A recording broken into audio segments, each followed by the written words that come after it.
സഹോദരന്മാരെ, ക്രിസ്തുവിൽ സ്നേഹവന്ദനം. നിങ്ങളെ വീണ്ടും ദൈവവചന പഠനത്തിലേക്ക് സ്വാഗതം ചെയ്യുന്നു. നമ്മൾ റോമാലേഖനം 9, 10, 11 അധ്യായങ്ങൾ നമ്മൾ ചിന്തിച്ചുകൊണ്ടിരിക്കുകയായിരുന്നു. ഞാൻ മുമ്പ് പറഞ്ഞതുപോലെ 9, 10, 11 അധ്യായങ്ങളാണ് റോമാലേഖനം പൗലോസ് എഴുതുന്നതിന്റെ ആ ഉദ്ദേശം വെളിപ്പെടുത്തുന്ന അധ്യായങ്ങൾ. പലരും ഇഗ്നോർ ചെയ്യുന്നതും പലരും തെറ്റാട്ടി വ്യാഖ്യാനിക്കുന്നതും പലരും ആ ഭാഗം വിശദീകരിക്കാതെ വിടുകയും ചെയ്യുന്ന 3 അധ്യായങ്ങളാണിത്. എന്നാൽ അത് ഏറ്റവും പ്രധാനപ്പെട്ട ചാപ്റ്റേഴ്സ് ആണ്. അത് നമ്മൾ മനസ്സിലാക്കേണ്ടത് ദൈവത്തിന്റെ ഈ ഭൂമിയിലെ ദൈവസഭയെ പറ്റിയുള്ള പദ്ധതി മനസ്സിലാക്കാനായിട്ട് വളരെയധികം നമ്മൾ മനസ്സിലാക്കേണ്ട ഒരു 3 ചാപ്റ്റേഴ്സ് ആണ്. നമ്മൾ ശരിക്കും ശ്രദ്ധിച്ചു പഠിച്ചു കഴിഞ്ഞാൽ യേശുക്രിസ്തുവിന്റെ സുവിശേഷത്തിന്റെ യഥാർത്ഥത്തിലുള്ള പൂർണ്ണ രൂപം നമുക്ക് ഈ 3 അധ്യായത്തിൽ തന്നെ പൊതുവായിട്ട് മനസ്സിലാവും. വ്യക്തിപരമായിട്ടല്ല, ജനറലായി ദൈവത്തിന്റെ ജാതികളെ പറ്റിയും യഹൂദന്മാരെയും പറ്റിയുള്ള ഉദ്ദേശവും സുവിശേഷത്തിന്റെ ഉദ്ദേശവും നമുക്ക് അതിൽ കൂടി മനസ്സിലാവും. ഇത് നമ്മൾ 9-ാമത്തെ അധ്യായം മുതൽ വിശദീകരിച്ചപ്പോൾ നമ്മൾ ഡിസ്കസ് ചെയ്യുന്നു. പൗലോസ് 9, 10, 11 അധ്യായങ്ങളിലേക്ക് 8 അധ്യായം വരെ വ്യക്തിപരമായിട്ടുള്ള സാൽവേഷനെ പറ്റി പറഞ്ഞതിന് ശേഷം യഹൂദന്മാരെ പറ്റിയും ജാതികളെ പറ്റിയുമുള്ള ദൈവത്തിന്റെ പദ്ധതി എക്സ്പ്ലെയിൻ ചെയ്യാണ്. പൊതുവെ അത് ചോദ്യങ്ങൾക്ക് മറുപടി എന്ന നിലയിൽ കൂടുതലായിട്ടും ജാതീയരായിട്ടുള്ള വിശ്വാസികൾക്ക് യഹൂദന്മാരെ പറ്റിയുള്ള ദൈവത്തിന്റെ പദ്ധതിയാണ് കൂടുതലും വിശദീകരിക്കുന്നത്. ഇടയ്ക്ക് യഹൂദന്മാരുടെ അടുത്ത് ജാതികളെ പറ്റിയുള്ളതും വിശദീകരിക്കുന്നുണ്ട്. രണ്ടും അങ്ങോട്ടും ഇങ്ങോട്ടും വിശദീകരിക്കുന്നുണ്ടെങ്കിൽ കൂടുതലായിട്ട് യഹൂദന്മാരെ പറ്റിയുള്ള ദൈവത്തിന്റെ പദ്ധതി, ആ ജാതികളെ യഹൂദ ജാതിയെ പറ്റിയുള്ള ദൈവത്തിന്റെ പദ്ധതിയാണ് പൗലോസൂടെ വിശദീകരിക്കുന്നത്. ഞാൻ നേരത്തെ പറഞ്ഞിരുന്നു, ആ സമയത്ത് പൗലോസ് ഇത് എഴുതുന്ന സമയമാകുമ്പോഴേക്കും റോമാസഭയിൽ ചില പ്രശ്നങ്ങൾ കടന്നു വന്നിരുന്നു. അതിൽ പലരും ചിന്തിച്ചിരുന്നത് യഹൂദന്മാരെ ദൈവം തള്ളിക്കളഞ്ഞു, അതിന് പകരം ജാതികളെ ദൈവം തെരഞ്ഞെടുത്തു എന്നുള്ളതാണ്. ഇല്ലെങ്കിൽ യഹൂദന്മാരെ തള്ളിക്കളഞ്ഞതിന് ശേഷം സഭയെ യഹൂദന്മാർക്ക് പകരമായിട്ട് റീപ്ലേസ് ചെയ്തു എന്ന ഒരു ചിന്താഗതി ഉടലെടുത്ത ഒരു സമയത്താണ് പൗലോസ് ഇത് എഴുതുന്നത്. നേരെ യഹൂദന്മാർക്ക് ജാതികളെ പറ്റിയും ജാതികൾക്ക് യഹൂദന്മാരെ പറ്റിയും 2 തരത്തിലുള്ള വ്യൂ ആണ്. യഹൂദന്മാർക്ക് ജാതികളെയും ദൈവം ആ ദൈവിക പദ്ധതിയിലേക്ക് കൂട്ടിച്ചേർത്തു എന്നുള്ളത് അംഗീകരിക്കാൻ വളരെ ബുദ്ധിമുട്ടായിരുന്നു. നമുക്കറിയാം, ഇവൻ അപ്പോസ്തലനായിട്ട് പത്രോസിന് പോലും ഇത് അംഗീകരിക്കാൻ ബുദ്ധിമുട്ടുള്ള കാര്യമായിരുന്നു. ദൈവത്തിന് 3 പ്രാവശ്യം ദർശനത്തിൽ കൂടി തുടർച്ചയായിട്ട് കാണിച്ചു കൊടുത്തിട്ട് പോലും പത്രോസിന് അംഗീകരിക്കാൻ കഴിയാതിരുന്ന ഒരു സത്യമായിരുന്നു ദൈവത്തിന്റെ പദ്ധതിയിൽ യഹൂദന്മാരെ പോലെ തന്നെ ജാതികളെയും ആഡ് ചെയ്തു എന്നുള്ളത്. അന്നേരം യഹൂദന്മാർക്ക് ജാതികളെ അക്സെപ്റ്റ് ചെയ്യാൻ ബുദ്ധിമുട്ടാണ്, ജാതികൾക്ക് യഹൂദന്മാർക്ക് പകരമാണ് തങ്ങളെ തിരഞ്ഞെടുത്തത് എന്നുള്ളതാണ് അവരുടെ ചിന്ത. എന്നാൽ ഇത് ഒരു സഭയെ 2ആയിട്ട് ഡിവൈഡ് ചെയ്യാൻ തക്ക വളരെ സീരിയസ് ആയിട്ടുള്ള തിയോളജിക്കൽ പ്രശ്നമാണ്. ഇന്നുള്ള പല സഭകളിലുള്ള ഡിവിഷൻസ് ഉണ്ടാകുന്നതിനേക്കാളൊക്കെ വളരെ ഗൗരവതരമായിട്ടുള്ള ഒരു പ്രശ്നമായിരുന്നു അന്ന് ഉണ്ടായിരുന്നത്. അത് മാത്രമല്ല, റോമിലെ സഭയിൽ അങ്ങനെ ഒരു സംഭവം ഉണ്ടായി കഴിഞ്ഞാൽ ആദ്യ സഭ തന്നെ, ക്രിസ്തീയ സഭ തന്നെ 2ആയിട്ട് ഡിവൈഡ് ചെയ്യപ്പെടാനായിട്ടുള്ള വലിയൊരു സാധ്യതയുണ്ട്. അതുകൊണ്ടാണ് പൗലോസ് ഇത്ര വലിയൊരു ലെറ്റർ എഴുതുന്നത്. നമുക്കറിയാം, പുതിയ നിയമത്തിലെ ഏറ്റവും വലിയ ലെറ്ററാണ് റോമാലേഖനം. റോമാലേഖനം പുതിയ നിയമത്തിലെ ഏറ്റവും വലിയ ലെറ്റർ എന്ന് മാത്രമല്ല, നമ്മളുടെ പൗരാണിക ലോകത്ത് ഏറ്റവും വലുതായിട്ട് റെക്കോർഡ് ചെയ്തിട്ടപ്പെട്ടിരിക്കുന്ന ഒരു ലേഖനം ഇതാണ്, നമുക്ക് കിട്ടിയിരിക്കുന്ന ലേഖനങ്ങളിൽ വെച്ചിട്ട്. അന്നേരം അത്രയ്ക്ക് സീരിയസ് ആയിട്ടുള്ള വിഷയമായതുകൊണ്ടാണ് പൗലോസ് ഇതിനെ അഡ്രസ് ചെയ്യുന്നത്. അന്നേരം നമ്മൾ ഇതിനെ പറ്റിയാണ് കൂടുതലായിട്ട് ചിന്തിച്ചുകൊണ്ടിരിക്കുന്നത്. അന്നേരം യഹൂദന്മാർക്ക് പകരമായിട്ട് ജാതികളെ തെരഞ്ഞെടുത്തു അല്ലെങ്കിൽ സഭയെ തെരഞ്ഞെടുത്തു എന്നുള്ള ഈ ടീച്ചിങ് അന്നു മുതൽ ഇന്ന് വരെയും പല വ്യക്തികളും ഹോൾഡ് ചെയ്യുന്ന ടീച്ചിങ് ആണ്. അന്നേരം അതിന് മറുപടിയായിട്ട് പൗലോസ് ആദ്യം തന്നെ 9-ാമത്തെ അധ്യായത്തിൽ തന്നെ പൗലോസ് വിശദീകരിക്കുന്നു പറഞ്ഞു കഴിഞ്ഞാൽ, അവർ ദൈവത്താൽ തെരഞ്ഞെടുക്കപ്പെട്ടവരാണ്. എന്ന് വെച്ച് കഴിഞ്ഞാൽ ദൈവത്തിന്റെ ഒരു പ്രത്യേക പദ്ധതിക്ക് വേണ്ടി ദൈവം തെരഞ്ഞെടുത്ത ഒരു ജാതി എന്ന് പറയുന്നത് യഹൂദ ജാതിയാണ്. അല്ലാതെ ദൈവം ലോകത്തിൽ ഒരു ജാതിയെയും അങ്ങനെ തെരഞ്ഞെടുത്തില്ല. യഹൂദ ജാതി എന്നുള്ളത്, യഹൂദ എത്നിക്ക, യഹൂദ ഗ്രൂപ്പ്, യഹൂദ നേഷൻ എന്നുള്ളത് ഒരു പ്രത്യേകതയുള്ള ജാതി തന്നെയാണ്. ആ പ്രത്യേകത എല്ലാ കാലത്തും നിലനിൽക്കുന്നതാണെന്നാണ് ബൈബിൾ പഠിപ്പിക്കുന്നത്. അതാണ് പൗലോസ് ഇതിൽ കൂടി കൂടുതലായിട്ട് വിശദീകരിക്കാനായിട്ട് ശ്രമിക്കുന്നത്. നമുക്കിതിന്റെ ബാക്ക്ഗ്രൗണ്ട് ഒന്നുകൂടി ഒന്ന് വിശദീകരിക്കാനായിട്ട് ഞാൻ പഴയ നിയമത്തിലേക്ക് പോവാണ്. ദൈവം അബ്രഹാമിനെ, നമ്മൾ 9-ാമത്തെ അധ്യായം വായിച്ചു കഴിഞ്ഞാൽ അബ്രഹാമിനെ വിളിക്കുന്നതിൽ കൂടിയാണ് യഹൂദ ജാതിയെ ദൈവം തെരഞ്ഞെടുക്കുന്നത് നമ്മൾ കണ്ടു. അബ്രഹാമിനെ ദൈവം വിളിക്കുമ്പോൾ അബ്രഹാമിന് കൊടുക്കുന്ന 2 പ്രോമിസ് ഉണ്ട്. 2 പ്രോമിസ് എന്ന് പറഞ്ഞാൽ ഒറ്റ പ്രോമിസ് ആണ്. നമ്മൾ ശ്രദ്ധിച്ചു വായിച്ചു കഴിഞ്ഞാൽ അത് 2ആയിട്ട് നമുക്ക് മനസ്സിലാക്കാനായിട്ട് കഴിയും. ഉൽപ്പത്തി പുസ്തകം 22-ാമത്തെ അധ്യായം, 22-ാമത്തെ അധ്യായത്തിലാണ് അബ്രഹാമിന്റെ പരീക്ഷണത്തിന് ശേഷം ദൈവം അബ്രഹാമിന് ഈ വാഗ്ദത്തം കൊടുക്കുന്നത്. ഉൽപ്പത്തി 22-ന്റെ 17-18 വാക്യങ്ങൾ. 17-ാമത്തെ വാക്യത്തിൽ ഇങ്ങനെയാണ് ദൈവം അബ്രഹാമിന്റെ അടുത്ത് പറഞ്ഞിരിക്കുന്നത്, നീ ഈ കാര്യം ചെയ്ത് നിന്റെ ഏകജാതനായ മകനെ തരുവാൻ മടിക്കായതുകൊണ്ട് ഞാൻ നിന്നെ ഐശ്വര്യമായി അനുഗ്രഹിക്കും. നിന്റെ സന്തതി ആകാശത്തിലെ നക്ഷത്രങ്ങൾ പോലെയും കടൽക്കരയിലെ മണൽ പോലെയും അത്യന്തം വർദ്ധിപ്പിക്കും. നിന്റെ സന്തതി ശത്രുക്കളുടെ പട്ടണത്തെ കൈവശമാക്കും. ഇവിടെ ദൈവം ആ പ്രോമിസ് ചെയ്യുന്ന സന്തതി എന്ന് പറയുന്നത് നമ്മൾ വായിച്ചു കഴിഞ്ഞാൽ മനസ്സിലാവും ഇസ്രായേൽ എന്നുള്ള സന്തതിയെ പറ്റിയാണ്. അല്ലെങ്കിൽ അബ്രഹാമിൽ കൂടി, ഇസ്ഹാക്കിൽ കൂടി, യാക്കോബിൽ കൂടി വരാൻ പോകുന്ന ഇസ്രായേൽ ജാതിയെ പറ്റിയുള്ള ഒരു പ്രവചനമാണ് ഇത് എന്നുള്ളത്. നിന്റെ സന്തതി ആകാശ നക്ഷത്രങ്ങൾ പോലെയും കടൽക്കരയിലെ മണലിൽ പോലെയും അത്യന്തം വർദ്ധിപ്പിക്കും. നിന്റെ സന്തതി ശത്രുക്കളുടെ പട്ടണങ്ങളെ കൈവശമാക്കുക. ഇതൊരു ഭൗതികമായിട്ടുള്ളൊരു പ്രോമിസാണ്. നേരെ മുമ്പോട്ട് നമ്മൾ വായിക്കുമ്പോൾ ഇസ്രായേൽ എന്നുള്ള ജാതിയെ പറ്റി ദൈവത്തിന്റെ ഭൗതികമായിട്ടുള്ള പ്രോമിസുകൾ പലതും കാണാനായിട്ട് കഴിയും. അത് ദൈവം എക്സാക്ട്ലി ഫുൾഫില്ല് ചെയ്യുന്നതായിട്ട് നമുക്ക് കാണാനായിട്ട് കഴിയും. എന്നാൽ രണ്ടാമത്തെ ഭാഗത്ത് വേറൊരു പ്രോമിസാണ് വരുന്നത്. അടുത്ത വാക്യം, നീ എന്റെ വാക്ക് അനുസരിച്ചതുകൊണ്ട് നിന്റെ സന്തതി മുഖാന്തരം ഭൂമിയിലെ സകല ജാതികളും അനുഗ്രഹിക്കപ്പെടും എന്ന് ഞാൻ എന്നെ കൊണ്ട് തന്നെ സത്യം ചെയ്തിരിക്കുന്നു എന്ന് യഹോവ അരുളിച്ചെയ്തു. രണ്ടാമത്തെ ഭാഗത്ത് ആദ്യം ഇസ്രായേൽ അനുഗ്രഹിക്കപ്പെടും എന്നുള്ളതാണെങ്കിൽ ഇസ്രായേൽ വഴി ഭൂമിയിലെ സകല ജാതികളും അനുഗ്രഹിക്കപ്പെടുമെന്ന് പറയുന്നു. അന്നേരം ഇത് രണ്ട് രീതിയിലാണ് ഫുൾഫിൽ ആവുന്നത്. ഞാനത് പറഞ്ഞ് ശ്രദ്ധിച്ചേക്കാം. ഇസ്രായേൽ വഴി ഭൂമിയിലെ സകല ജാതികളും എങ്ങനെയാണ് അനുഗ്രഹിക്കപ്പെടുന്നത് നമ്മൾ ശ്രദ്ധിച്ചു കഴിഞ്ഞു കഴിഞ്ഞാൽ രണ്ട് രീതിയിലാണ്. ഒന്ന്, അത് ഭൗതികമായിട്ടുള്ള അനുഗ്രഹമാണ്. നമ്മൾ മനസ്സിലാക്കി കഴിഞ്ഞു കഴിഞ്ഞാൽ ഇസ്രായേൽ വഴി ഭൂമിയിലെ എല്ലാ ജാതികളും ഭൗതികമായിട്ട് അനുഗ്രഹിക്കപ്പെട്ടിട്ടുണ്ട്. ദൈവത്തിന്റെ ഈ പ്രോമിസ് ദൈവം എക്സാക്ട്ലി ഫുൾഫിൽ ചെയ്തു. നമ്മൾ ഇസ്രായേലിന്റെ ചരിത്രം പഠിച്ചു കഴിഞ്ഞു കഴിഞ്ഞാൽ ദൈവം ജീവിക്കുന്നു എന്നുള്ളതിന്റെ തെളിവ് ഇസ്രായേൽ എന്നുള്ള ജാതിയാണ്. വേറെ രീതിയിൽ പറഞ്ഞു കഴിഞ്ഞാൽ ഒരു ജീവിക്കുന്ന ദൈവം ഇല്ലായിരുന്നെങ്കിൽ ഇസ്രായേൽ എന്നുള്ള ജാതി ഈ ഭൂമിയിൽ കാണത്തില്ലായിരുന്നു. ഞാൻ എന്താണ് പറയാൻ കാരണം, ഈ ഒരു ജാതി, ഒരു ജനത, ഒരു എത്നിക് ഗ്രൂപ്പിന് അവരുടെ രാജ്യം നഷ്ടപ്പെട്ട് കഴിഞ്ഞു കഴിഞ്ഞാൽ അവർക്ക് അധിക വർഷം അവർക്ക് ആ ജാതിയായിട്ട് നിലനിൽക്കാനായിട്ട് കഴിയത്തില്ല. അല്ലെങ്കിൽ അവരുടെ ജാതി നിലനിൽക്കാം. എന്നിട്ട് നമ്മൾ ലോക ചരിത്രം പഠിച്ചു കഴിഞ്ഞാൽ, ഞാൻ ചരിത്രത്തിലേക്ക് പോലെ ലോക ചരിത്രം പഠിച്ചു കഴിഞ്ഞു കഴിഞ്ഞാൽ ഒരു ജാതി പോലും, ലോകത്തിലെ ഒരു ജാതി പോലും അവരുടെ രാജ്യം നഷ്ടപ്പെട്ട് കഴിഞ്ഞിട്ട് അവർക്ക് ജാതിയായിട്ട് നിലനിൽക്കാൻ കഴിഞ്ഞിട്ടില്ല. ബൈബിളിൽ തന്നെയുള്ള അനേക ജാതികൾ നമുക്ക് കാണാനായിട്ട് കഴിയും. ഉദാഹരണത്തിന് ഫിലിസ്തീർ എന്നുള്ള ജാതിയെ പറ്റി നമുക്ക് കാണാനായിട്ട് കഴിയും. ഏദോമ്യർ എന്ന് പറഞ്ഞ ജാതിയെ പറ്റി നമുക്ക് കാണാനായിട്ട് കഴിയും. കനാന്യർ എന്ന് പറയുന്നതിനെ പറ്റി കാണാനായിട്ട് കഴിയും. ഇന്ന് നമുക്ക് ഏദോമ്യർ എവിടെയെങ്കിലും കാണാമെന്ന് ചോദിച്ചു കഴിഞ്ഞാൽ കാണാനായിട്ട് കഴിയത്തില്ല. ഏതെങ്കിലും ഒരു ലോകത്ത് എവിടെയെങ്കിലും ഏദോമ്യൻ ഉണ്ടോ എന്ന് എനിക്കറിയില്ല. ഇല്ലെന്നാണ് എൻ്റെ ബോധ്യം. ഇല്ലെങ്കിൽ ഫിലിസ്തീർ എന്ന് പറഞ്ഞ്, ഇപ്പോഴത്തുള്ള പലസ്തീൻസ് ഫിലിസ്തീർ അല്ല, അത് വേറൊരു വിഷയമാണ്. ഫിലിസ്തീർ എന്ന് പറഞ്ഞ ജാതിയെ നമുക്ക് ഇന്ന് ലോകത്തിൽ എവിടെയും കാണാനായിട്ട് കഴിയത്തില്ല. കനാന്യർ എന്ന് പറയുന്ന ജാതികളെ നമുക്ക് കാണാനായിട്ട് കഴിയത്തില്ല. ഹിത്യർ എന്ന് പറയുന്നവരെ കാണാൻ കഴിയത്തില്ല. അമോന്യരെ കാണാൻ കഴിയത്തില്ല. ഇതെല്ലാം ബൈബിളിലുള്ള ജാതികളാണ്. എന്താണ് സംഭവിച്ചത്? വർഷങ്ങൾ കൊണ്ട് ഇവരുടെ രാജ്യം നഷ്ടപ്പെടുകയും ഇവരുടെ രാജ്യം വേറെ രാജ്യങ്ങൾ ഒക്യുപ്പൈ ചെയ്യുകയും ചെയ്തതോടുകൂടി ഇവർ ആ ജാതി എന്ന നിലയിൽ അവർ ബാക്കിയുള്ള ജനങ്ങളുമായി മിക്സ് ചെയ്തിട്ട് അവർ നഷ്ടപ്പെട്ടു പോയി. എന്നാൽ യഹൂദൻ മാത്രമാണ് 2000 വർഷങ്ങളായിട്ട് രാജ്യം ഇല്ലാതിരുന്നിട്ട് കഴിഞ്ഞ 60 വർഷങ്ങൾക്ക് മുമ്പാണ് അവർക്ക് രാജ്യം തിരിഞ്ഞു കിട്ടുന്നത്. അതുവരെയും ഒരു എത്നിക് ഗ്രൂപ്പായിട്ട് നിലനിൽക്കുന്നത്. അന്നേരം അത് ദൈവം ജീവിക്കുന്നു എന്നുള്ളതും ദൈവത്തിന്റെ ഈ പ്രോമിസ്, അബ്രഹാമിന് കൊടുത്ത ആ പ്രോമിസ് ദൈവം ഫുൾഫിൽ ചെയ്യുന്നുള്ളതാണ്. ഭൗതികമായിട്ടുള്ള കാര്യമാണ് ഞാൻ പറയുന്നത്. യഹൂദ ജാതിയെ ദൈവം നിലനിർത്തിയത് ദൈവം തെരഞ്ഞെടുത്ത ഒരു ജാതി ആയതുകൊണ്ട് തന്നെയാണ്. ദൈവത്തിന്റെ എലക്ഷൻ ഒരിക്കലും മാറിപ്പോവാത്തതുകൊണ്ടാണ് ജാതി എന്ന നിലയിൽ ദൈവത്തിന്റെ പർപ്പസ് നിലനിർത്താൻ വേണ്ടിയിട്ട്.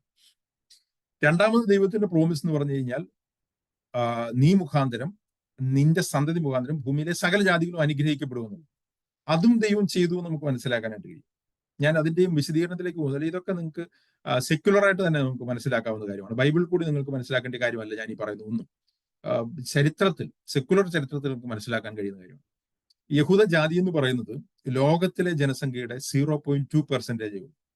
എന്നാൽ അവർ ലോകത്തിന് സംഭാവന ചെയ്തിട്ടുള്ള കാര്യങ്ങൾ, അത് ഈവൻ ജസ്റ്റ് നോബൽ പ്രൈസ് മാത്രം എടുത്തു കഴിഞ്ഞു കഴിഞ്ഞാൽ, കണ്ടുപിടുത്തങ്ങളിൽ എന്ന് വെച്ച് കഴിഞ്ഞാൽ ബാക്കിയുള്ള കലാ സാംസ്കാരിക രീതിയിലല്ല, കണ്ടുപിടുത്തങ്ങളിലുള്ള നോബൽ പ്രൈസ് മാത്രം നോക്കിക്കഴിഞ്ഞാൽ തന്നെ 20% യഹൂദന്മാർക്കാണ് ലഭിച്ചിരിക്കുന്നത്. ഈ ലോകത്തിലെ ഏറ്റവും വലിയ ശാസ്ത്രജ്ഞന്മാരെ നമ്മൾ നോക്കിക്കഴിഞ്ഞു കഴിഞ്ഞാൽ അത് യഹൂദന്മാരാണ്. ഞാൻ എന്റെ വിശദീകരണത്തിലേക്ക്, ആൽബർട്ട് ഐൻസ്റ്റീൻ മുതൽ അനേക ആൾക്കാർ യഹൂദന്മാരാണ്. അന്നേരം ഞാൻ എന്താണ് പറയുന്നത് വെച്ച് കഴിഞ്ഞാൽ ഇതൊരു ദൈവത്തിന്റെ ആ ഒരു പ്രോമിസിന്റെ ഫുൾഫിൽമെന്റ് ആണ്. അതിന്റെ കാരണം നമുക്ക് ബൈബിളിലെ കാണാനായിട്ട് കഴിയും. അത് ചരിത്രത്തിൽ ഫുൾഫിൽ ചെയ്തതായിട്ടാണ് നമുക്ക് കാണാനായിട്ട് കഴിയും. നിങ്ങൾക്ക് ഇത് പഠിക്കാൻ താല്പര്യമുണ്ടെങ്കിൽ മലയാളത്തിൽ തന്നെ യഹൂദന്മാരെ പറ്റി ഒരു വളരെ എക്സ്റ്റെൻസീവ് ആയിട്ടൊരു ഡോക്യുമെന്ററി ഇറങ്ങിയിട്ടുണ്ട്. അത് ഇന്റർനാഷണൽ ലെവലിൽ ക്വാളിറ്റി ഉള്ള ഒരു ഡോക്യുമെന്ററിയാണ്. സഫാരി ചാനൽ ഇറക്കിയിരിക്കുന്നത് ജൂതൻ എന്ന് പറയുന്നത്. ഇത് വളരെ ലോങ് ആണ്, കണ്ടു തീർക്കാനായിട്ട് സമയം ചിലപ്പോൾ കാണത്തില്ല. അതൊരു സെക്യുലർ ഡോക്യുമെന്ററിയാണ്. നിങ്ങൾ ആ സെക്യുലർ ഡോക്യുമെന്ററി കണ്ടു കഴിഞ്ഞാൽ അതിൽ ബൈബിളിക്കൽ കാര്യങ്ങളൊന്നുമല്ല പറയുന്നത്. അല്ലെങ്കിൽ ബൈബിളിലൂടെ കടന്നു പോകുന്നുണ്ടെങ്കിൽ അതിൽ ചരിത്രം മാത്രമാണ് പറയുന്നത്. പക്ഷെ അതിൽ അവര് അവസാനം നിർത്തുമ്പോൾ അവർ ചോദിക്കുന്ന ഒരു ചോദ്യമുണ്ട്: എന്തുകൊണ്ട് ഇങ്ങനെ ഒരു ജാതി ഇത്ര വർഷങ്ങൾ നിലനിന്ന് ഇപ്പോഴും സർവൈവ് ചെയ്ത് ലോകത്തിനെ ബ്ലസ് ചെയ്തുകൊണ്ട് നിലനിൽക്കുന്നു എന്നുള്ളത് ഇന്നും ശാസ്ത്ര ലോകത്തിന്റെ അത്ഭുതമാണ്. അവർക്ക് അതിന്റെ ആൻസർ കണ്ടുപിടിക്കാനായിട്ട് കഴിയുന്നില്ല. അതായത് അതിന്റെ ഉത്തരം ബൈബിളാണ് പഠിപ്പിക്കുന്നത്. അത് ദൈവം ആ ജാതിയെ തെരഞ്ഞെടുത്തു. ബാക്കി ഒരു ജാതിക്കും അങ്ങനെ പ്രത്യേകതയില്ല. ഗ്രീക്കുകാർക്ക് അങ്ങനെ പ്രത്യേകതയില്ല, റോമൻസ് അങ്ങനെ പ്രത്യേകത, ഇന്ത്യൻസിനോ ഒന്നും അങ്ങനത്തെ പ്രത്യേകതയില്ല. ആ പ്രത്യേകത യഹൂദന്മാർക്ക് മാത്രമാണ്. ഞാൻ എന്താ പറഞ്ഞു വെച്ച് കഴിഞ്ഞാൽ, ദൈവത്തിന്റെ ഒരു പ്രോമിസ് ദൈവം ഭൗതികമായിട്ട് ഫുൾഫിൽ ചെയ്തു. അത് ദൈവം അവരെ അനുഗ്രഹിച്ചു, അവരിൽ കൂടി ലോകത്തെ അനുഗ്രഹിച്ചു ഭൗതികമായിട്ട്. അവരെ നിലനിർത്തി, അവരുടെ രാജ്യം ദൈവം അവർക്ക് തിരിച്ചു കൊടുത്തു. അവരെ ഇന്ന് അവരുടെ രാജ്യം തിരിച്ചു വന്നു. ഇന്നും അറബ് രാജ്യങ്ങൾ അതിന് ചുറ്റും ആക്രമിക്കുന്നുണ്ടെങ്കിൽ അതൊന്നും ഫുൾഫിൽ ആവാത്തത് ദൈവത്തിന്റെ പ്രൊട്ടക്ഷൻ തന്നെയാണ്. മാത്രമല്ല, ദൈവവചനങ്ങൾ യഥാർത്ഥമായിട്ട് ഫുൾഫിൽ ചെയ്യുകയാണെങ്കിൽ അതിന് ചുറ്റുമുള്ള സ്ഥലങ്ങളും കൂടി അവർ പിടിച്ചെടുക്കാനായിട്ടുള്ള സാധ്യതയാണ് മുമ്പോട്ട് കാണുമ്പോൾ. ഞാൻ അതിലേക്ക് പോകുന്നില്ല. എന്നാൽ രണ്ടാം ഭാഗത്തൊരു കാര്യമുണ്ട്. ഇവിടെ പറഞ്ഞിരിക്കുന്നതിന് ഒരു സ്പിരിച്വൽ ആസ്പെക്ട് ഉണ്ട്. ഇല്ലെങ്കിൽ പ്രധാനമായിട്ടും ഉൽപ്പത്തി പുസ്തകം 22-ാമത്തെ അധ്യായം 18-ാമത്തെ വാക്യത്തിന് ഒരു ആത്മീയ അർത്ഥമാണുള്ളത്. ആ ആത്മീയ അർത്ഥം പൗലോസ് വിശദീകരിക്കുന്നുണ്ട്. അത് ഗലാത്യ ലേഖനം 3-ാമത്തെ അധ്യായത്തിന്റെ 17-ാമത്തെ വാക്യമാണ്. ഈ വാക്യത്തിന്റെ അർത്ഥം എങ്ങനെയാണ് എന്നുള്ളത് അവിടെയാണ് പൗലോസ് വിശദീകരിക്കുന്നത്. ഗലേഷ്യൻസും റോമൻസിന്റെ പോലെ തന്നെ ഒരു തിയോളജിക്കൽ ബുക്കാണ്. അതിന്റെ 3-ാമത്തെ അധ്യായത്തിന്റെ 17-ാമത്തെ വാക്യത്തിൽ പറയുന്നുണ്ട്: എന്നാൽ അബ്രഹാമിനും അവന്റെ സന്തതിക്കും വാഗ്ദത്തങ്ങൾ ലഭിച്ചു, സന്തതികൾക്ക് എന്നുള്ള അനേകരെ കുറിച്ചല്ല, നിന്റെ സന്തതിക്കും എന്ന ഏകനെ കുറിച്ച് അത്രേ പറഞ്ഞത്, അത് ക്രിസ്തു തന്നെ. എന്നാൽ ഇവിടെ പറഞ്ഞിരിക്കുന്ന രണ്ടാമത്തെ ഭാഗത്തുള്ള 18-ാമത്തെ വാക്യത്തിലെ ആ പ്രോമിസ്, നിന്റെ സന്തതി മുഖാന്തരം ഭൂമിയിലെ സകല ജാതികളും അനുഗ്രഹിക്കപ്പെടും എന്നുള്ളതിന്റെ ആത്മീക പൂർത്തീകരണം യേശുക്രിസ്തു എന്ന സന്തതിയിൽ കൂടി, ക്രിസ്തു എന്ന സന്തതിയിൽ കൂടി ഭൂമിയിലെ സകല ജാതികളും ആത്മീയമായി അനുഗ്രഹിക്കപ്പെടുമെന്നുള്ളത്. സകല നേഷൻസ്, അതാണ് ഗലാത്യ ലേഖനത്തിൽ തന്നെ പറഞ്ഞിരിക്കുന്നത്. അബ്രഹാമിന്റെ അനുഗ്രഹം ക്രിസ്തുവേശുവിൽ, ഗലാത്യ ലേഖനം 3:14 പറഞ്ഞിരിക്കുകയാണ്, അബ്രഹാമിന്റെ അനുഗ്രഹം ക്രിസ്തുവേശുവിൽ ജാതികൾക്ക് വരേണ്ടതിന് നാം ആത്മാവെന്ന വാഗ്ദത്ത വിഷയം വിശ്വാസത്താൽ പ്രാപിക്കാൻ തന്നെ. അതായത് യേശുക്രിസ്തുവിൽ കൂടി ജാതികളിലേക്ക് രക്ഷ വരും എന്നുള്ളത് ആയിരുന്നു രണ്ടാമത്തെ പ്രോമിസ്.